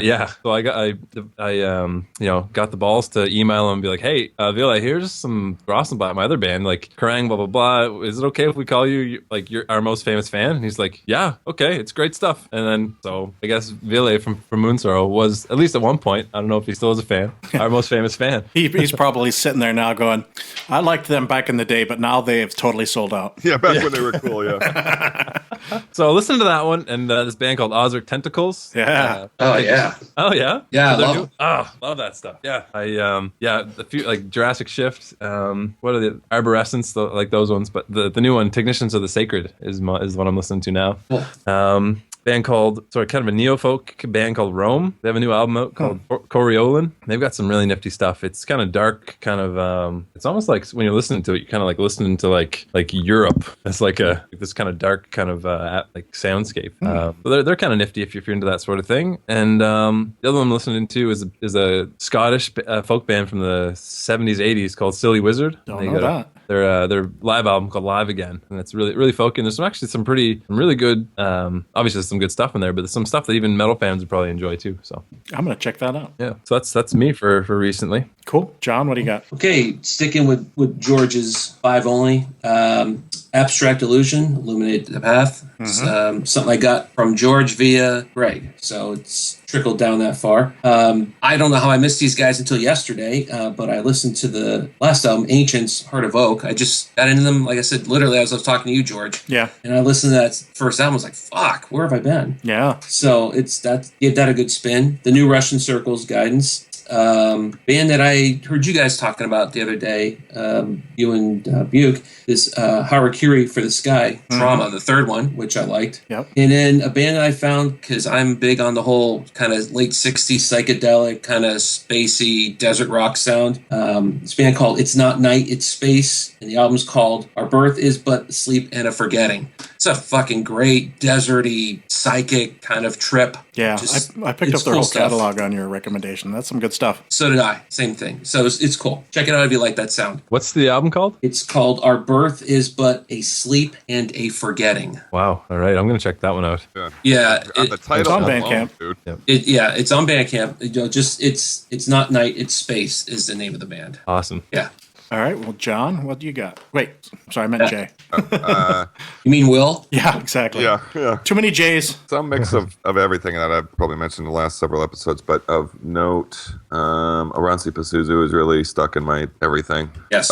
I think the new Hammer's Misfortune record is brilliant. There's such good songwriters, and they're a little middle of the road, so I don't think they appeal to a lot of people. By that I mean is there's nothing extreme about them, but man, that guy can write a song. That's gonna be on my end of the year list. I do like that one too, Jay, the new one, a lot. It's so good. It's so good. Yeah. I'm going to review it for the website. That's how psyched about it I am. Cool. This came out in March, but I didn't check it out at the time. But the new Metal Church record is actually good. It's called 11, I think. With Greg Howe, right? Yeah, it's good. I don't know if you've heard it, John. There's a couple songs in there could have come right off of the dark. I am also listening to. Oh, this is the last one I'll mention. There's some split decisions on the pod about this, but it is quickly racing. This is racing up my list. I know what it is. It's so If you good. start with an I, I'm not talking to you. Here it comes. Here it comes. Inter Arma. God, dude, this record is brilliant. It's racing up my best of list. I listened to this again after Buke so soundly thrashed it, and Please, George, the music is really good. I'm not a big fan of the vocals. Thank you. The lyrics are, I think pulled from like old English poetry. They definitely have some quotes from specific. Screw poets those old like- English poets. No, it's like not the lyrics writing- that bother me. The lyrics are smart, like It's- Thrawsunblat lyrics. It's They the are fact that actually they are. Yeah, it's they like really the, are. the kind of vocals he's doing does not require that kind of reverb. He uses about 8 vocal styles on the record, and I mean, like literally. Yeah. I can't say enough. This record's I will admit that, Genius. that my last listen through, it grew on me a little bit because the music is so good. yeah. I don't think it'll be my number one, but it's worth considering for number one record of the year. And I know Chris is out there. Excuse me, Neutrino is out there somewhere supporting me on this. Yeah. That's it. All right, Buke, what are you listening to? I am pulling up my list right now. I have been listening to the Revocation album almost nonstop. Oh, that was on my list too, Buke. By the way, I have been listening to that. You don't need to put it on there for me. I understand. I don't need your sympathy here. No, but I've been listening to the album a lot. It's really awesome. A couple Bandcamp listens. A Doom band by the name of Hollow Leg in their album Crown. Another death metal band by the name of Denominate. Those Who Beheld the End. Sorry, again, if you hear children in the background, that's my daughter. She's sitting in on the podcast today. We're having a little take your daughter to work day. Another death metal album by the band Slave One for your Star Wars fans. This is Disclosed. The Tropic Principles. another band, The Misery Hive of Mutation, and like George mentioned earlier, for new releases, An Abstract Illusion. The album's awesome. It is. And I wanted to give one more mention to, so this is actually a first time. I thought we talked about it last episode, but it wasn't out yet. The new Blood Red Throne. It's I haven't pretty listened awesome. to that yet. Union of Flesh and Machine. Yeah, I have to check that out. Pretty awesome. We saw them last year at Death did. Fest, and they had a new singer, which was on one hand kind of a disappointment, but Yep. they did well, so no, not knocking the guy. So yeah, I want to check that out. And George, I will give you props. The new Footprints in the Custard's really good too. Sweet. But it's a really fun album. Yeah, it's sort of like a thrashy death guar. Yep, exactly. It's very inappropriate, not for children. It's like Steel Panther. Yeah. It's like a heavier Steel Panther. If Steel Panther was writing death metal, Yeah. sort of, and Yeah. they're not quite that deviant, but the album is called Descent of Decency, so make of that what you will. All right, And one more thing, the new Sentinex is pretty badass. yes, Doomsday Rituals. yeah, Freaking amazing. we saw them at Death Fest this year. Yep. All right, so I've been listening to. I got one more. One more. I'm so sorry. I remember it before I was leaving to come here today. The new Reed Hammer came out earlier this year. We mentioned it before. Jay's mentioned it Violator. once or 20 times. Amazing. It's so an good, right? amazing album. It is. It's really good. God, is it amazing. There are no uncool. There's not a riffs bad on it. moment on the whole album, Jay. They even have the best Amon Amarth song of the year is on that record. There's like this Viking thing on it, but Yep. good. Oh, I'm so I glad wanted to you're give into you that one. props in mentioning that. Sorry, I have a long list written down here. I'm sorry. All right. Cool. Am I good? Yes, you're good to go, George. right. Wait. No. Go ahead, buddy. All right. So first one is a Doom album by a band called Host's Eagled, and it's their second album called For Mankind. That's like Haasts, Eagled. I'm not sure. I don't know how you take eagle and turn it into, unless you like are talking about golf. He eagled the fourth, but Maybe it's like Blood Eagled. Yeah, which maybe. which I actually saw it used as in a sentence the other I day. tried to type it in Spotify, and David Hasselhoff came off. Interesting. Well, apparently Host's eagle is like the largest, either the largest eagle or the largest bird that ever was. It's like I don't know, like prehistoric or something. I sort of skimmed that part, but it's cool. Next one, I believe John already mentioned it. Harikiri for the Sky, and their third album Trauma is also very good. I've been listening to that one also. Another Doom album, Head of the Demon, and Satanas Trismegistos. No, not sure how the pronunciation goes there, but really cool Doom. Not like in a traditional Doom, more of a cleaner sludge, like a very tight Doom with like sparse vocals. It's very cool. Should definitely check that out. You find it on Bandcamp. Another one that I discovered called Necronautical, and their album The Endurance at Night reminds me of like early-ish Dimmu Borgir. It's like a melodic black metal, but not like when they went Like for all Tid type of era. more of a like Stormblast? no, like Morning Rise? no, Morning Rise. That's over. Sorry. Sorry. The one with Spellbound one by of the those Devil two. on it. We just I mentioned that last episode. yeah, Darkness Triumphant or Yes. something like that. Yeah. Darkness Enthroned. Darkness. Yeah, there's too many words in there. Anyway, Yes. great album. Surprised me a lot. And my last one. This one is dedicated to our friend Neutrino, who's a big non-fan of He's a big fan of noise. He's not a fan of why can't it Mercure?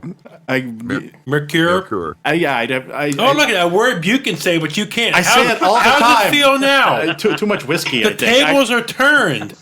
And I'm like Mercure. Come on, say it now, I big can't. boy. I can't. Welcome to my world. Mercure.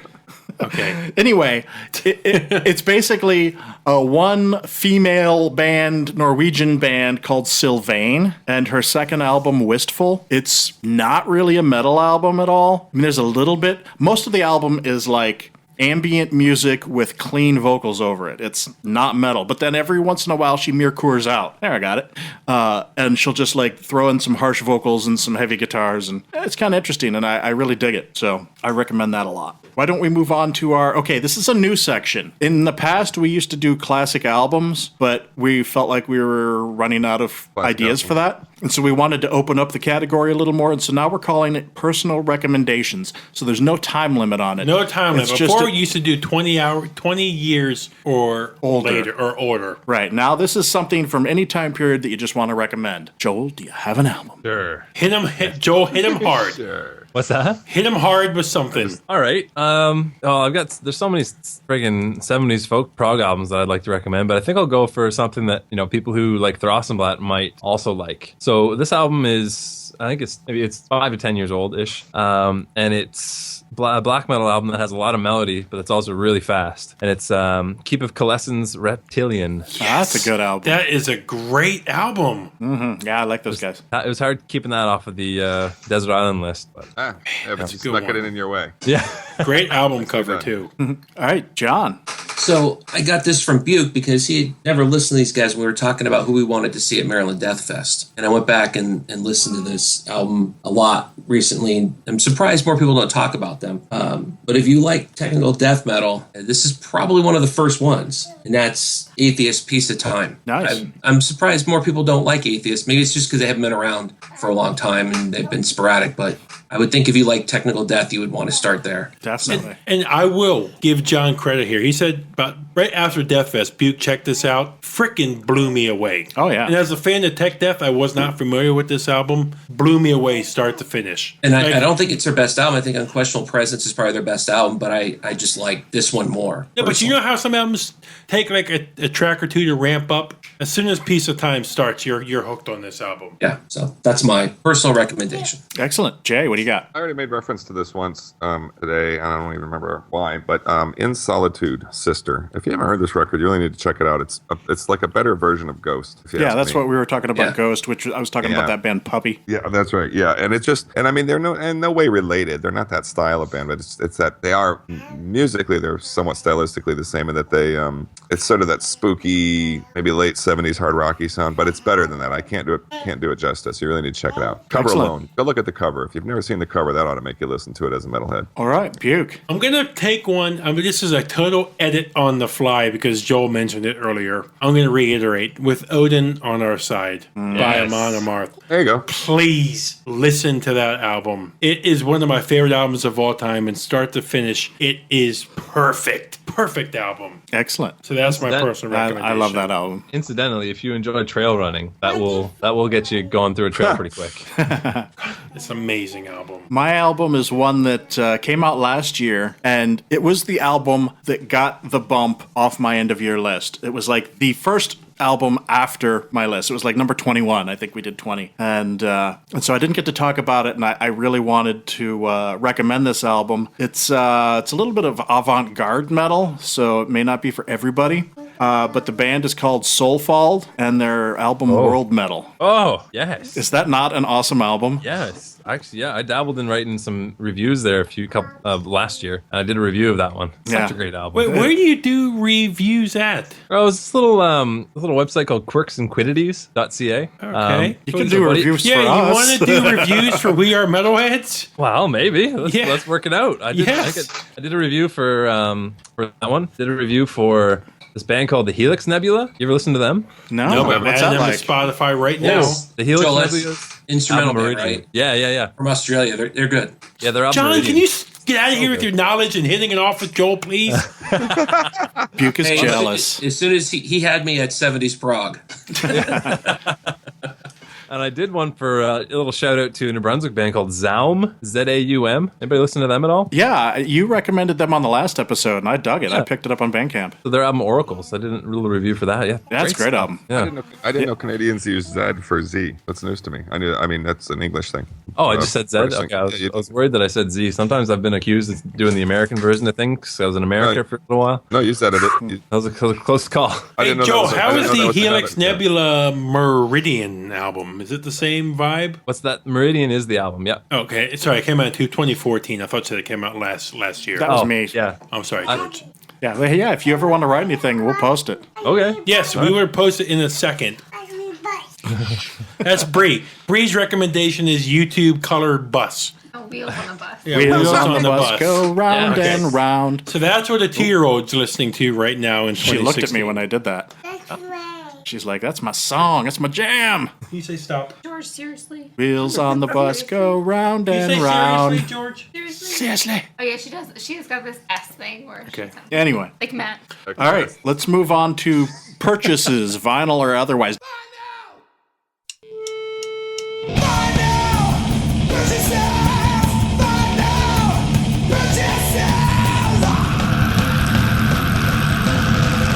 Do you buy vinyl, Joel? Yeah, I do actually. All right. I've been trying to limit it to the Ken John 70s prog because they're a little more a little better on the pocket right now. Yeah, I tried limiting myself too. I was like, I'm only going to get my favorite albums, and yeah, that quickly fell by the wayside. So it's the one that I kind of haven't bought any in the last month or two just because I think something went wrong with my record player and I just haven't had time to even look at it. But did the cartridge break or something? I think it was the belt or something wrong with. Anyway, it's just not turning. Anyway, so I was excited to finally get Uriah Heep's Salisbury on vinyl. Nice. And what? I'm a huge fan of theirs. I love them. Are you? Yeah. What's his name? I forgot his name all of a sudden. David. What's the singer's name? The first singer? Yeah. I forget his name now. Yeah. Sorry. So he's a memorable guy. Okay, got it. Yeah, I'm embarrassed because he's actually. I love that singer. He was an incredible singer. David somebody. Go ahead. Yeah. Well, let's figure that out. But I'm gonna do it right now. Go ahead. Anyway, yeah. Another one that blew me away on vinyl was Yes's Fragile. Oh yeah. Oh, I have that. Yep. Yeah, it's a great record. Yeah. And then I found a new. Well, I found My Arms Your Hearse on vinyl, which can't even talk about it. It's just so good. David Byron, by the way. You're right. David Byron. Yeah. I'm embarrassed that I couldn't remember that. And then I bought Windhand's Soma. Oh, we like them. Cool. That's my recent purchases. Right on, John. I think All we're right. gonna have a few more after chatting with you guys today. Excellent. I'll do these real quick. I got a few, but I won't go into any details. I picked up both of the Weatherscapes on vinyl. Keenan from Wilderness King finally sent me The Writing of the Gods in the Sand. Got that. Native Daughters, Master Manipulator. I got the 3 Agalloch re-releases from The End, Pale Folklore, The Mantle, and Ashes Against the Grain. And my buddy TR got a second copy of it and gave me Empire of the Clouds by Maiden. It's the record store day version. So, cool. That's it. Jay. I picked up, even though I always have to say Merciful Fate 50 times, I didn't have these on vinyl for some reason. So I got that first one, which I call A Corpse Without Soul, but it's got different names on it. The very first record. I also pick up Live from the Depths of Hell, which is a bootleg that I had in the 80s, which is awesome, the Merciful Fate. And I've been meaning to get that, and I picked it up. I got a cheap copy of Bark at the Moon. I didn't have that on vinyl, so I thought, what the hell? Not Ozzy's greatest record, but worth having. It's my favorite. No, it's not. It is because it was my first Ozzy. Oh, okay. Oh, wow. Yeah. Okay. We'll have to talk offline. And I just ordered Cult Burial's Hideous Obscure, which this is a old school black band I'm getting into right now, black metal band. Sweet. Buke. Really quick. Despised Icon Beast. I got the new Black Crown Initiate. I got 2 Agalloch reissues, Ashes Against the Grain and The Mantle. Some people say they're some of the best atmospheric black metal you can have. And it was like $6 a used copy of Nirvana Nevermind. Sweet. I think any music collection needs to have that. I don't even know if I have that, but if I don't, I should. I think I do. I think I got a reissue. All right. I got the Agalloch reissues as well. Pale Folklore, The Mantle, Did you Ashes get all of Against the them? Grain. Yeah, all 3. Yeah, I didn't get the 3rd. I got the new reissue of Corrosion of Conformities in the Arms of God. 3 got that too. Apparently. I got Godflesh, Street Cleaner, and Selfless. I got Opeth Lamentations. I got George, that too. I forgot that. I got that too. make that 3. Mine finally came in. All right. Palace of Worms, I got The Ladder, which is their latest album and is really, really good if you like black metal. I also got the reissues, the Sentenced reissues. I got Crimson, finally completing my Sentenced Those vinyl haven't collection. shipped yet. Yeah, they have. I got mine. I got Crimson and Frozen. I'm still waiting for mine to ship from Amazon. I don't think I didn't order from Amazon. I ordered them from The label. the label. Yeah, Century Media, I think. And I also got Sylvain's Wistful because as soon as I heard that album, I was like, I gotta have this, and it's brilliant and beautiful. I also received my Wilderness King album, The Writing of Gods in the Sand. Thank you, Keenan. That came awfully fast from South Africa. And finally, the new Weatherscape, The Northern Sanctuary. Are you a Svano fan, Joel? Oh yeah, I like Dan Swan a lot. Yeah. Do you like Weatherscape? I haven't listened to Weatherscape. You should. both albums. You should check those out. If you like, it's the perfect mix of prog and death. Are you on Spotify, Joel? I am not. Okay, well, I'll send you a YouTube link. Yeah. Please. Oh, it's brilliant. All right, let's move on to our deep tracks. Joel, did you think of one? Yeah, I did think of one. So this is, again, you just describe the deep track again. Just A song that... A song that's not popular, but it's on an album that it's, it wouldn't get radio play, wouldn't get mentioned, but... Yeah, a song that maybe people need to know about that they, wouldn't have heard because it doesn't get attention. Okay, sure. So the song is called The Lone Descent, and it's by another neo-folk band called Of the Wand and the Moon. Oh, yeah, I've heard of them. Yeah, so their newest album, The Lone Descent, the title track is pretty incredible. I'll have to check that out. I remember seeing probably their last album. I don't remember what it was, but I have heard of them. I'll just let you listen. It's The Lone Descent. Cool. Good track. Excellent. John? All right, I went super, super deep on this one. It's another one of my songs like that Aussie song I picked that was only thought of in someone's head and they didn't actually write it down. But this song is deep because the guy, Devin Townsend, like Jay said, I think Jay said he burps out music and it just albums come out. But this is pre Ocean Machine, I think, but it wasn't released until it was on a revised version of Infinity. It's a song called Man. So if you're a fan of his early kind of heavier sound, more industrial sound, check out Infinity. Song Man. Excellent. Mine is a dirge. I think I mentioned it once.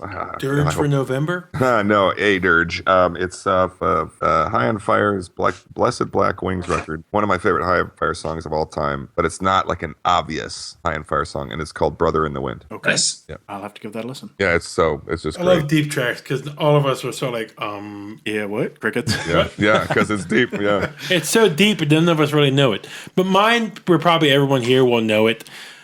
It was deep, and I had to go back and check the plays for it, and it was actually the least on the album, so it justified my It was deep even for choice. you.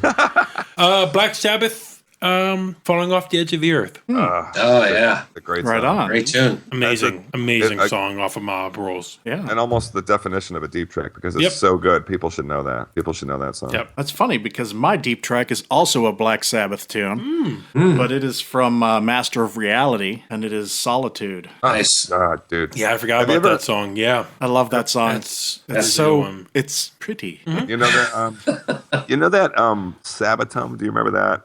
This Estonian band who did like a bunch of Black Sabbath covers, medieval stuff. Yeah. One of the best tracks on there is Solitude. I love that song. That's a And great song. I never hear anyone talk about that song ever. Planet Caravan is like in that mode too. That's so good. Yeah, cool. All right, well, here we are at the end. We want to thank Joel for coming on and joining us. Thanking Thanks, him Joel. is an understatement. Yeah. Yeah. Joel, Yes. you're a badass dude, man. It was so much fun having you on.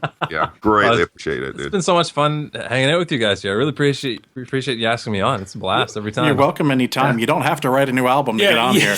Anytime, seriously, anytime we're doing a new episode, or hey, if you're bored one weekend, say, hey, Buke, you guys doing a pod? We'd love to have you on anytime, buddy. Yeah. Well, thanks so much, guys. That's awesome. You can come and stay, or you can just pop in to say hi. Either way, man, we're glad to have you. And again, Cool. Joel, please tell people where they can get the album. You can get the album off our Bandcamp, Thrawsunblat.bandcamp.com, and it's also on iTunes, Spotify, all over the place. Excellent. Hey, Sweet. Joel, I didn't ask you a question earlier. If there is one song that you could say, listen to this to hook somebody or turn somebody on to Thrawsunblat, what would it be? Oh, What that's a good song question. represents you? Yes, best? what song represents you and the band the best? Oh, that's a very good question. It's either probably, I'm just going to say Once Fire Vein because that seems to be a pretty good one. Oh, I love that song. What do you guys think? Because I just write them. I don't know what everybody thinks of them.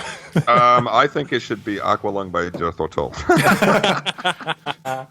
You should do a get cover of everybody that. That'd be cool. Yeah. George, how about yours? I couldn't possibly answer that without giving it some thought. I told you mine's She Who Names.